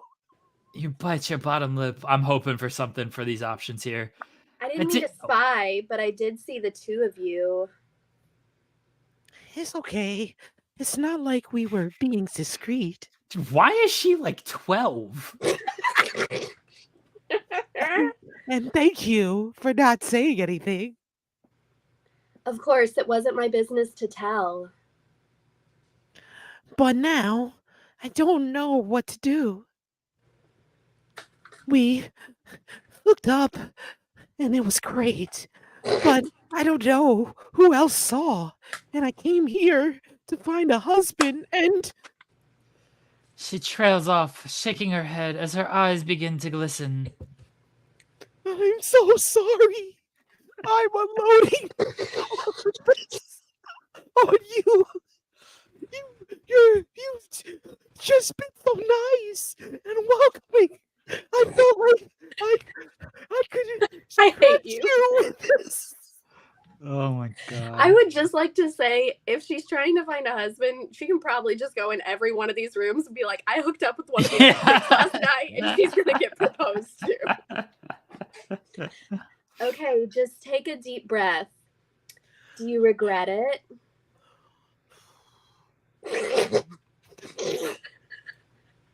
No, it was beautiful. Imani and I connected the moment we met. And last night, we admitted our feelings. I think you need to leave this show, bitch. Tashi's eyes well up with tears. I think I'm falling in love with her. Tashi, that's amazing. Yeah, be a support. We love a supportive queen. You think so? Of course. You came on the show to find love, and you clearly found it. But Sophia, and the producers cast me to find love blindly with a man. Screw them people. Who cares? This is your life, and you can't control who you fall for. That's true. Tashi takes your hand, her expression turning from nervousness to excitement. Thank you, Victoria. I knew I could count on you to help me with this. Trey said, damn, wasn't that good? Your heart warms with her words as she takes a deep breath. So, what do you think I should do now? I think you should follow your heart. Should have told her to run away.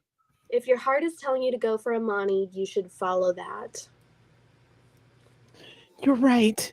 Okay. I'm going to go find her. Tashi gives you a big hug and then wipes the tears from her face. You've got this. I have your back.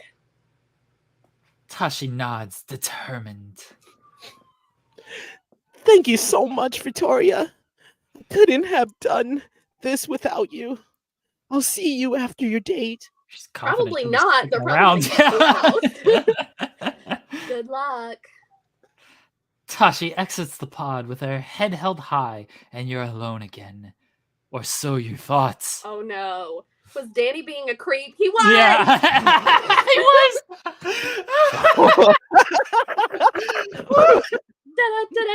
Danny Phantom! He's a phantom. Wow. That was awful. Oh god. Oh god. Oh my god, my date. Danny's sitting there with his hands down his pants as he's talking. Hi, how much of that did you hear? Ha ha! Enough to know that you're a really good person. I hate you. I'm really impressed with how you helped her through that. Well, you shouldn't have spied. Yeah, get him. Well, does it count as spying if I couldn't see either of you? Yes, bitch. Forgive me. Next time I will cover my ears. I don't believe him. Promise. I don't like this guy. Yeah. Okay, fine. I'm actually not surprised that they got together last night. What? Okay, Danny. You have a date with one of them? You're not? I had a date with Imani yesterday. Really cool girl, but it was clear she had a crush on Tashi. What the hell did they talk about? Tashi, really? Apparently. Yeah, she went on and on about how smart and dynamic she is. It was pretty cute. Wow, that's really sweet. I hope things work out for them. Me too. Well, in the spirit of finding love, are you still down to have our date? Of course. Why didn't I get an option? Yeah. Okay, sweet. I'm excited to get to know you. God. Knock, knock. Oh, Oh no. God. Who's there? Your future husband, of course. Fuck this guy. I hate this guy. I'm so glad I picked the right voice for him. No way. I've been looking for you. Oh, tremendous Cher. So I've heard. Okay, this guy is cocky. You lean back on the couch, waiting for him to continue. She is standing up. Oh, I'm Danny Ramos. His voice is friendly, energetic, and laid back all at once. I can describe Nice that as to that meet- too. Nice to meet you, Danny. I'm Victoria. How's it going? Depends on how this date goes, right? Oh my god. It could be the first day of the rest of our lives, or I could go cry into my pillow when it's over. I brought us LA's finest champagne and down comforters. And down comforters just for us. You laugh as you realize both items are sitting on a table in the corner. Danny definitely has jokes. All right. So here's what I should Oh. know about me. What you I should can't know about me. wait to find out what this dumbass does. Oh, let's hear it. Well, first of all, Oh god. I have a genius level IQ. Not to Ah. mention movie star looks. I'm also a self-made millionaire. Danny's tone is playful and full of sarcasm. Uh-huh. And what else? Oh, I hope you like six packs. 6-packs? I'm not here for looks. This whole thing is about finding love without worrying about what the other person looks like, right? Touche. But if you want me to have a six-pack, I won't judge. Jesus Christ. You hear him get down on the ground. What are you doing over Is he gonna do there? some fucking sit-ups? He's gonna be Oh, like Raven when she was working yeah. Oh, jeez.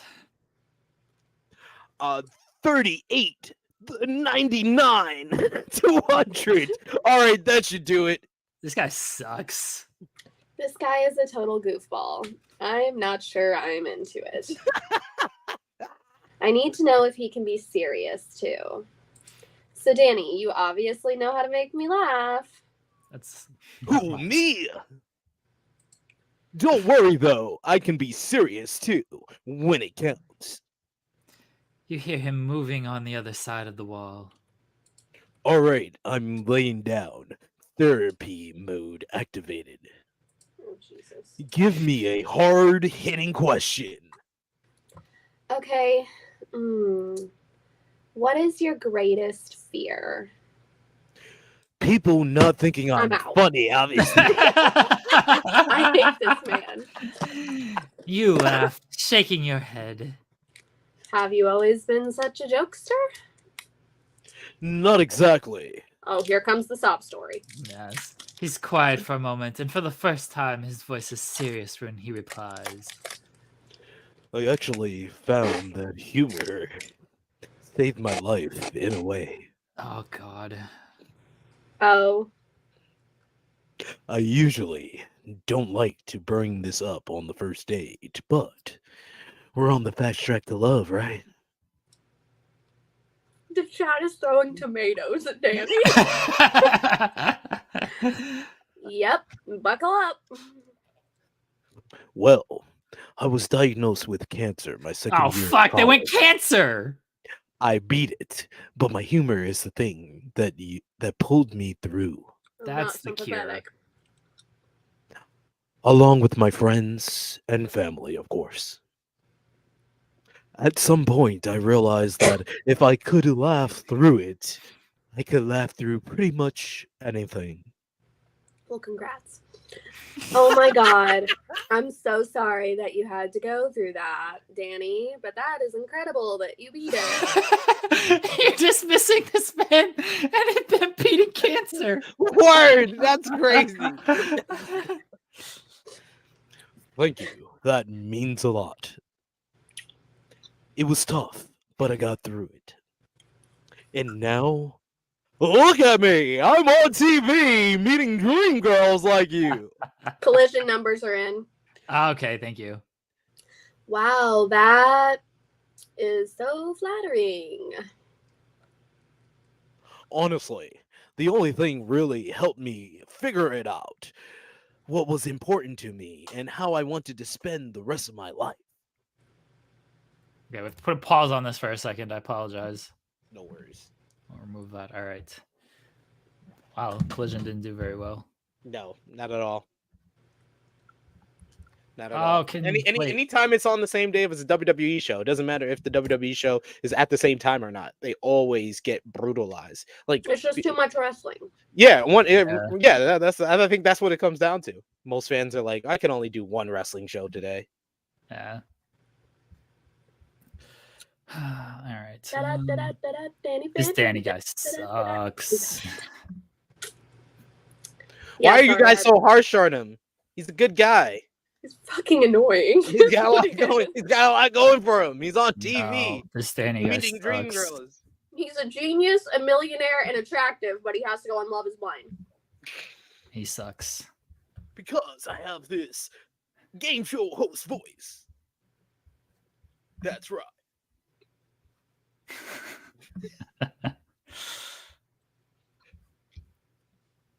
Trey, I don't appreciate you throwing tomatoes at my good friend Danny.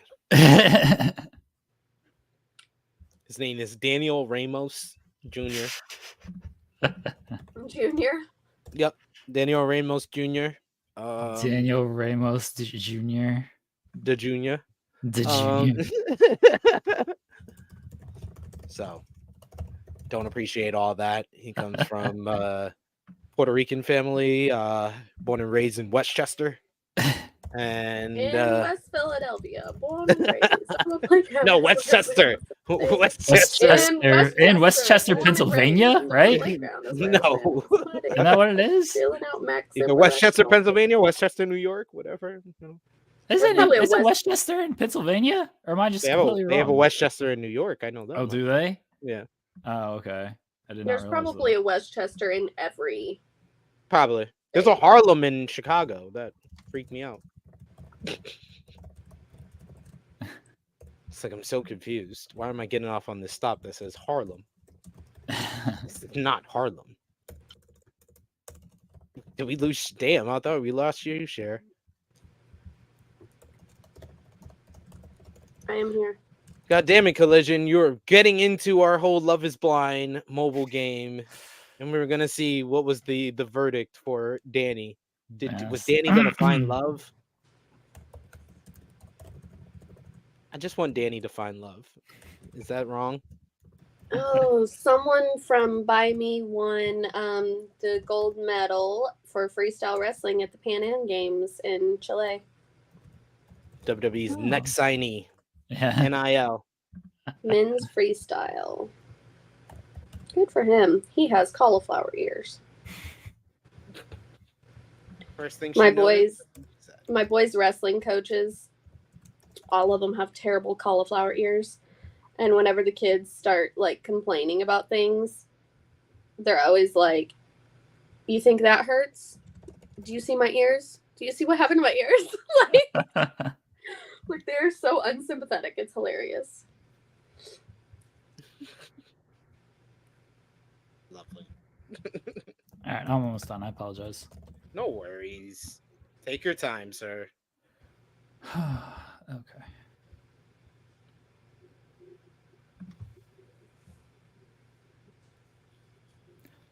Oh my gosh.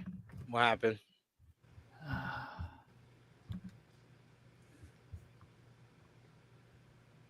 Oh, sure. Whatever. Okay.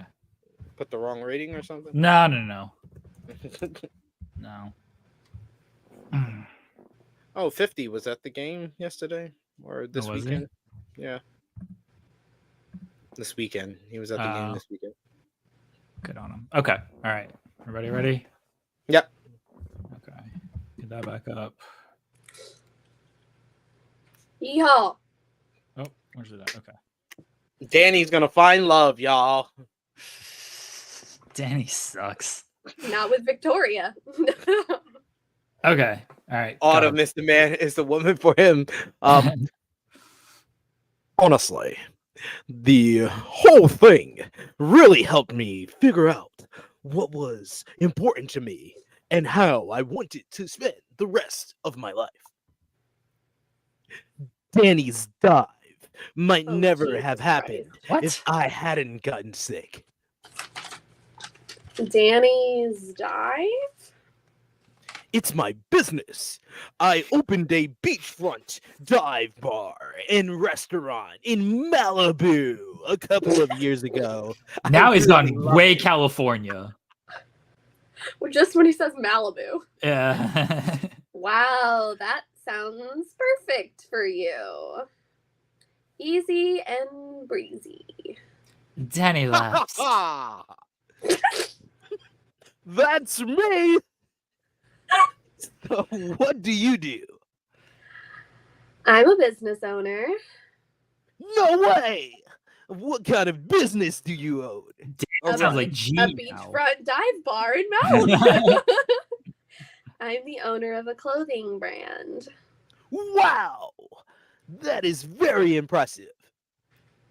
Okay, ask me another question. All right. What would you say is Loaded question. the biggest skeleton in your closet? Well, it's about 7 feet.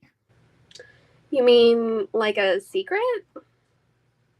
I mean, like, I can handle 1 body. 2, getting stressful. 3, probably too many. Once again, you can't help but laugh. See, I made the joke. Actual skeletons. What about your skeletons? Jesus Me? Christ. I hate this guy. I can barely watch scary movies. You don't have to worry about any skeletons in my closet. You laugh, shaking your head. Half that's right. Really? Though, I think anyone who has lived a full life is bound to have a skeleton or 2. And if there's one thing I learned while I was sick, is to live every day to the fullest. I got a book full of cliches over here. I think it's cliche, but cliches are popular for a reason, right? And one thing I realized recently is that I really want to live those full days in love and with a partner. Sounds like you know what you want. I do. Big family. This lots of motherfucker does not shut up.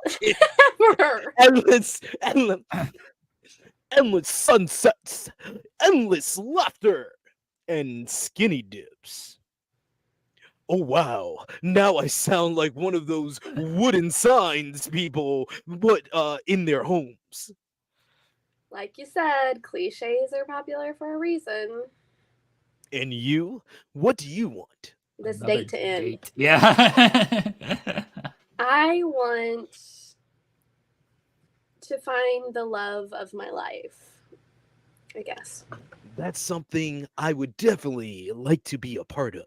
Please give us the option to get out All of this. right. I'm pretty sure our time is almost up. But I definitely don't want to leave you on such a serious note. That was Oh, no. I'm the funny guy, remember? Oh I remember.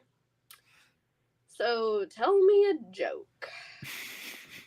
All right, I've got a good one. Since we're on a marriage show, The punchline's gonna be I do. why don't melons get married? I don't know why. Is this a honeydew joke? Probably. Because they cantaloupe. Close. Oh man, I rolled my eyes at that one. At least he realized it sucked. You laugh once more. All jokes aside, I'd really like to see you again, Victoria. Talk to you again, I guess. What do you think? Well, I'm not sure. I'm not quite ready to commit to anything yet. I get it. Gotta make sure none of the other guys have better jokes than me. Spoiler alert, they definitely don't! Regular Paul Heyman over here. No wonder that girl decided she wanted to be with another girl after she went on You hear Danny stand on the other side of the pods of all. I'll talk to you again soon then, Victoria. I'm looking forward to hearing your laugh again. You smile to yourself as he leaves the pod. With another date down, you head back to the lounge to follow up with Tashi. It's the real story here, not this fucking dude. In the living room, everyone has gathered on the couches for an announcement. Amani catches your eye and smiles appreciatively. Oh my gosh, they're going to tell the group. What's this all about? Is someone else engaged? She's so miserable. Not exactly, Tosh. You ready?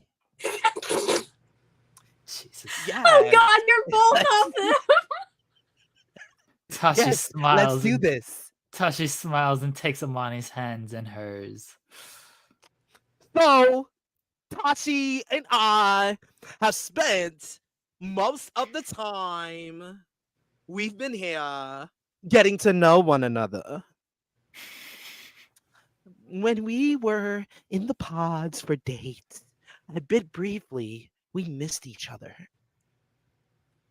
Last night, after celebrating Kate, we were hanging out. Hanging led to talking, and talking led to something else. Something else? Amani smiles. We ended up spending a wonderful night together. The two of them look at one another with adoration in their eyes. So we've decided that we're going to leave the show as a couple. Wow, that's amazing. As everyone gasps, Amani looks at Tatashi. As far as I'm concerned, I found what I was looking for when I came here. No need to look further. I'm leaving happy. Tashi tucks her hair behind her ear and wraps her arms around Amani. I'm happy too. They kiss tenderly, and everyone jumps up to circle them with hugs. Stop it, SP3. He's kissing his hand. Amazing. Dang, you two are officially the only two people getting it on this show. Well, Unless the guys are pairing. Oh, that's you. Unless the guys are pairing up too. True, who knows? The group laughs warm-heartedly. Oh, and I want to thank Victoria. Firstly, for not freaking out when we drunkenly ended up in your bed. And second, for reassuring Tashi that we'd be okay. That this was okay. Of course. Victoria gave me the courage to follow my heart. Well, it's time for us to be on our way. I mean, you all find what y'all looking for. We sure did. After bouts of well wishes, Tashi and Amani leave triumphantly with their arms around each other. I'm gonna miss Amani. Well, that was certainly a curveball! Can Kate leave too? That was so sweet. I actually date women too. I've had flings with girls before, but never an actual relationship. Not me. I think it's great. Just not my thing. Anyone else? She's been wearing this bra for like 3 weeks now. Brooke and Autumn shake their heads. I love my girlfriends, but I love boys more. Same. I've always been straight. Lame. Victoria, what about you? Oh God. Me, I'm open to dating anyone. Oh, Scarlett no. suddenly brightens and then quickly tries to hide her excitement. Not this good. This game is wild. Better. Just then, Sophia enters the room and the mood in the lounge shifts. I've just sent a very happy couple off into the world. Things are getting real. Remember, the goal here is engagement. If you don't get a proposal, you'll have to leave the show. It's time to start digging deep. You've met at least 3 men so far. Who would you like to have another date with?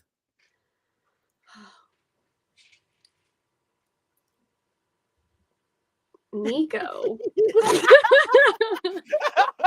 Where's Blaze? I was like, why did she wait so long? Yeah. I was like, there's supposed to be someone else. Yeah, where was Blaze? You stand outside of the pod. Why is Danny even an option? You stand outside of the pod and get psyched to see Nico. Everyone starts ducking into the pods, but then you hear crying? Did you hear that? Yeah, sounds like it's coming from the engagement room. Oh shit. Oh no. Let's go check it out. Boy. You nod with a serious look and hurry off to Brooke. Hurry off with Brooke. Oh no. Oh shit. I love how this shit keeps giving us the twists. It's so good.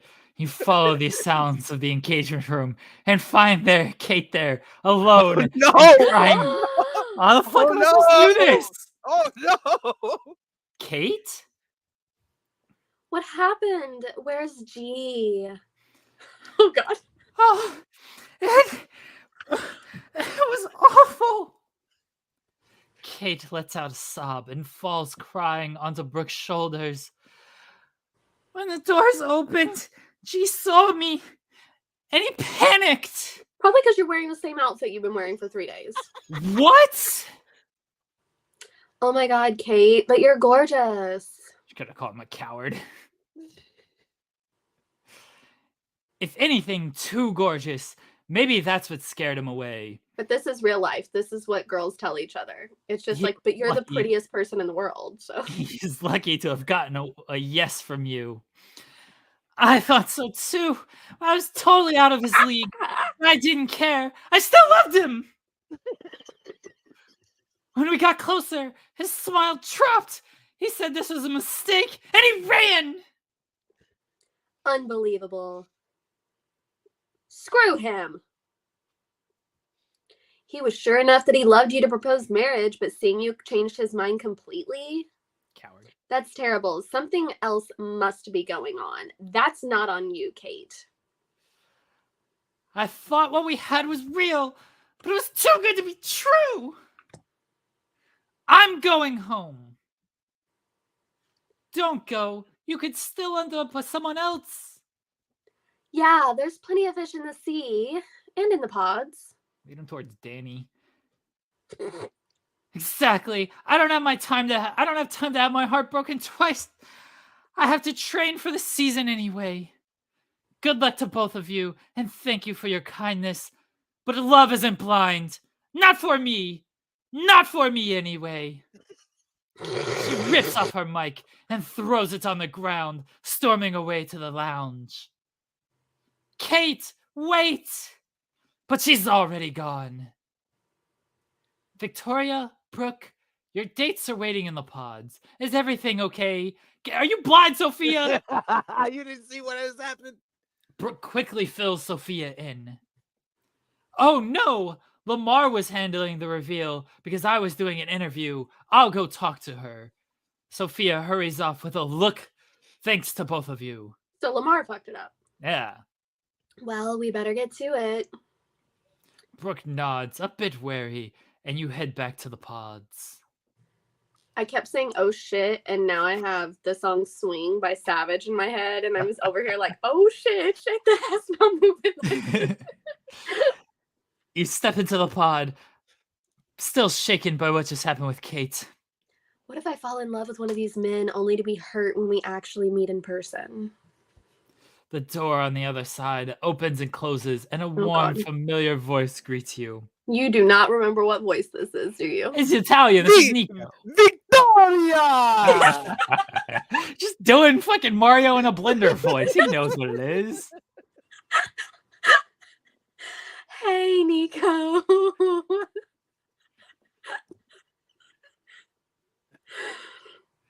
Nico! Pew! I'm Pew! glad you're here. Pew pew! Pew pew! Oh yeah? How glad. I have a big smile on my face, but that's all the description you're getting for now anyway. Fine. Okay, you kind of like Nico. You're doing okay with the Kate. I didn't choose that I kind of like Nico, though. You guys did. No, we did Blaze. We were trying to fuck Blaze in the pod. Yeah, you haven't. Yeah. You did a one night stand. You haven't talked to that guy since. I want to know what happened to Blaze. Why he wasn't at all. Yes, where's Blaze? Yo, you okay? You doing okay with the Kate engagement to drop by? Does he know? You heard about that already? Yeah, the G came running back into the guys' lounge just as we were leaving for a date. And Parker is really upset because he liked cake too. Wow. Yeah, pretty crazy. But anyway, I'm excited to see you again or talk to you again. There's quite a bit of buzz about you in the lounge. Probably because she fucked somebody in the pod. Oh, yeah? I've got my work cut out for me. Relaxing like this with you, it's nice. My life is very fast-paced, and I like it that way, but I don't often take the time to, what it is they say, to stop and see my gabagool, smell the roses. Not gabagool. Usually, if I'm lying on the couch, it's because I pulled something on set, so I don't have a choice. Reddy's a stuntman. Oh, what about with a woman? You don't spend much time lying on couches with them? Nico laughs, and the sound becoming pleasantly familiar to you. I told you, my days of shallow dating are over. You, however, I would love to have lying on this couch beside me. Though I have a feeling that once I see you in person, I'm going to have trouble keeping my hands to myself. Am I back? Yes, you're back. Okay, sorry. Are you saying you want to hold me? Do you really have to ask? I would love nothing more than to have you in my arms right now. Until we can really be together, though, I'm happy just to hear the sound of your voice. He's such a charmer, but he really does sound sincere. So tell me, did you always want to be a stunt double? I always wanted to be doing something dangerous, that's for sure. As a child, I Yeah, as always always pushing the boundaries, climbing higher up the tree, and then all the other boys, or diving into the most treacherous waves. Sounds like we would have been friends. I was a wild child too. Hugh laughs as he Theo. continues. When I was 11, I stole the neighbor's Damn. motorbike and fell off almost immediately. Well, you deserve it, you thief. Oh no, were you okay? I sprained my wrist really pretty badly, and when my parents took me to the hospital, the nurse said, "Stunts like that only belong in the movies." She meant it as a reprimand, but I took it as advice. The day I wanted to move to Hollywood and be a stuntman for the movies. Wow, and you did it. I'm sure your 11-year-old self would be very proud of you. Are we just ignoring the theft here? Yes. Nico is quiet for a moment, and his voice is thoughtful when he replies. You know, I hadn't really thought about it, but I think you're right. He would be.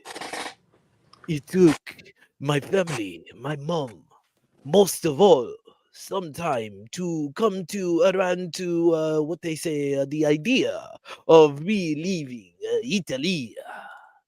But they're happy for now, especially considering who I get to work with. Wow, who do you work with? So sneaky, Victoria. Are you trying to find out what they look like? I'm finding out my celebrity look-alike. If I told you who, it might ruin the mystery and the point of these pants. True, I didn't think about that. You don't have to tell me. I want to do this the right way. The right way does seem to be working. His voice drops, and you can feel the shift in his energy even through the wall. Oh, Nico's ready to fuck. Victoria, this may sound crazy, but I'm so attracted Told you. to you. Like, I have this visceral desire for you. I hate the word visceral. You all I've been able to think about since the last time we spoke. What you're doing, what I want to do to you and with you. Oh, wow. Is he saying what I think he's saying? What do you want to do? Ooh, there is a rapidly growing list of things. Something's rapidly growing. That's what I thought we were going to. I've been thinking about what it would feel like to hold you, to pull you close, and to run all my hands all over you, and to My bury my face in your.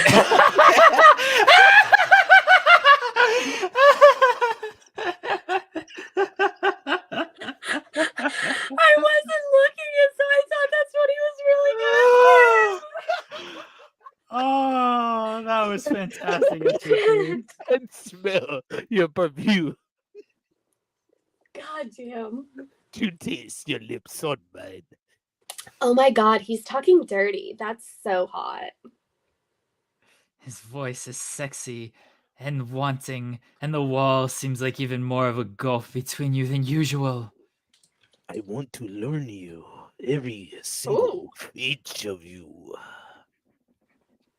Your cheeks flush with warmth, and you bite your lip. Say something. Tell me anything. Actually, tell me what you're wearing. Oh, this is so phone sex. That's the first line in phone sex. Tell me what you're wearing. Okay, I'm wearing something tight and sexy.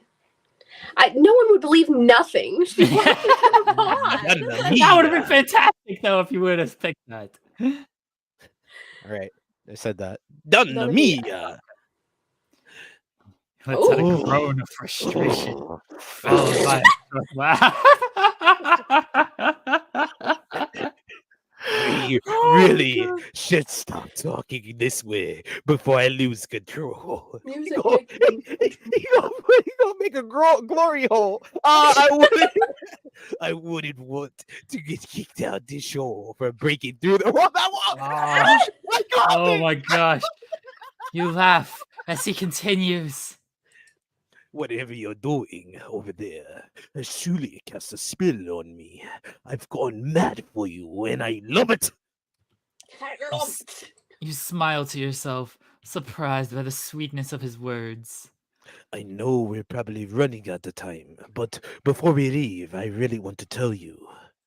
This is wild because that date with Danny was 7 years long. How are they running out of time?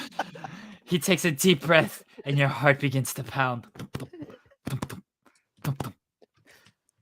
I want to tell you that I'm starting to fall for you. No, not starting. I am falling for you. I spend my life doing dangerous things. Yet my heart has never beat more quickly than when you're on the other side of that wall. I think about you constantly, and not just in that way, in every way.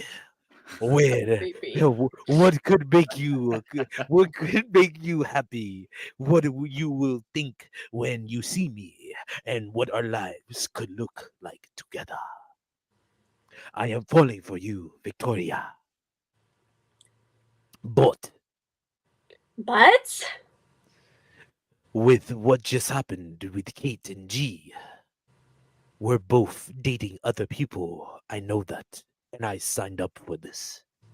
But I have another girl asking me for a proposal. Oh, damn. And she makes me feel really confident. Oh, it's definitely Autumn. With you, it's not as obvious to me.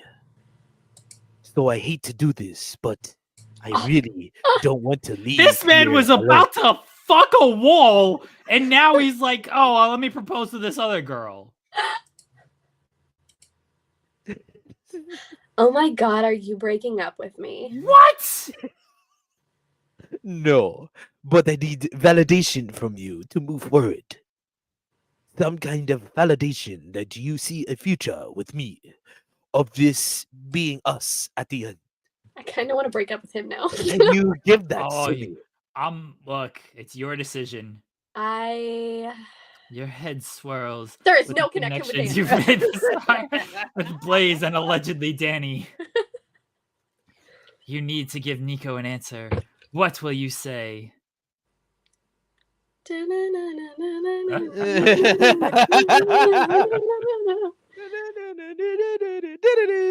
What? Yeah, we're enjoying it. Go away. It's a game over. Okay. Oh, that was chapter 3. All right. Do you guys want to continue? Do you have time?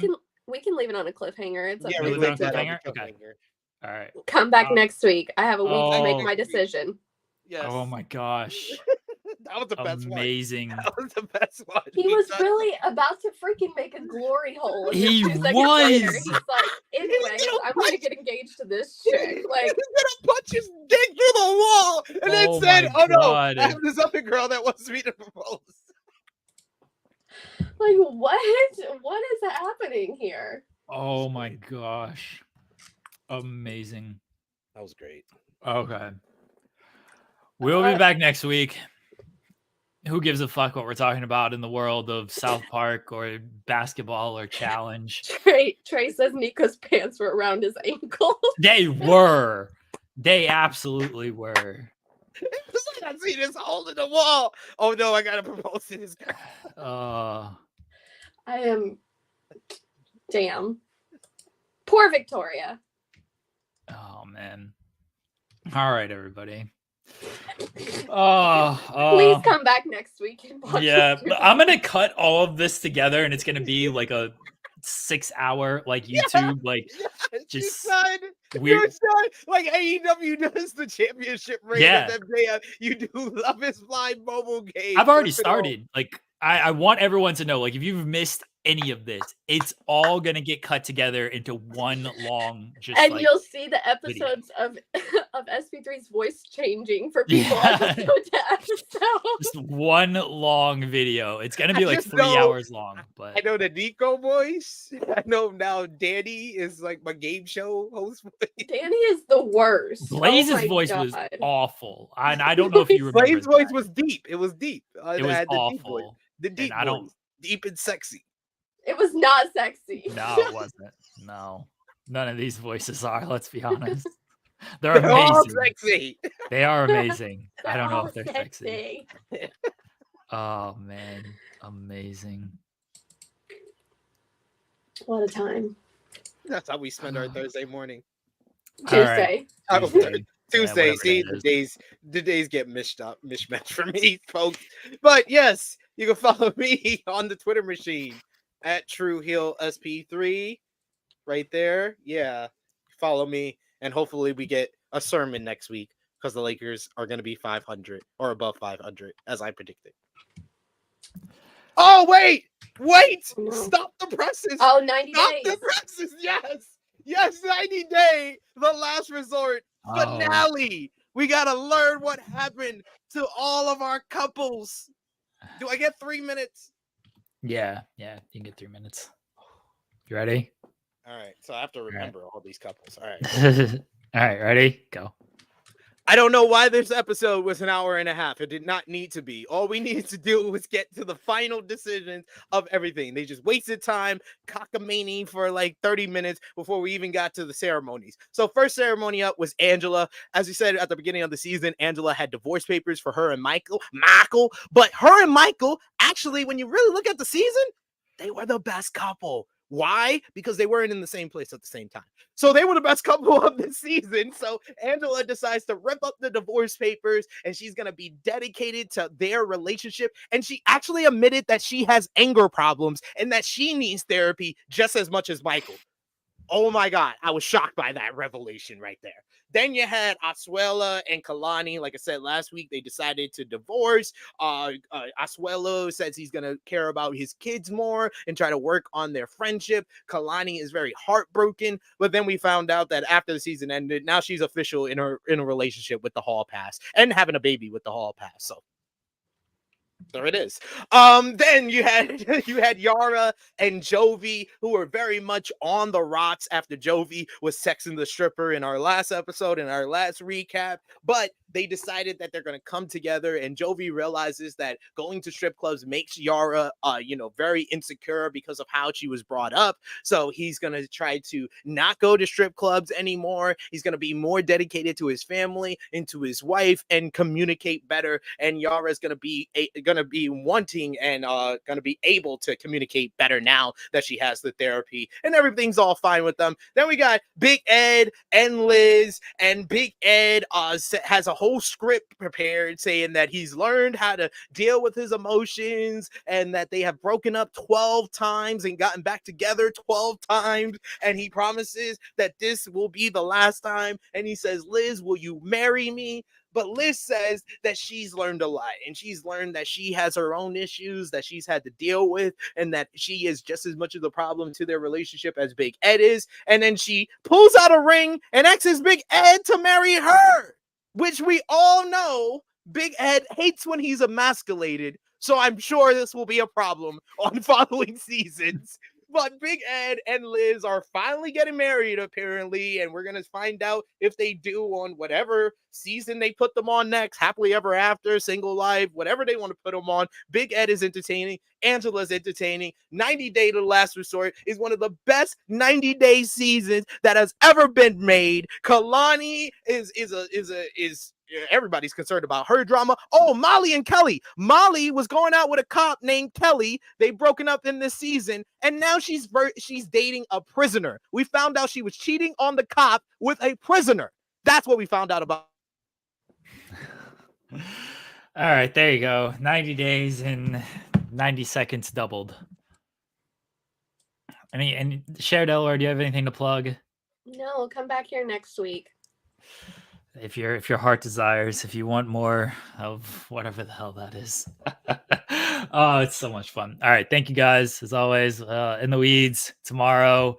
All the stuff. I feel weird plugging anything after we do this show. FMC, just that's all you gotta watch. Bye everybody.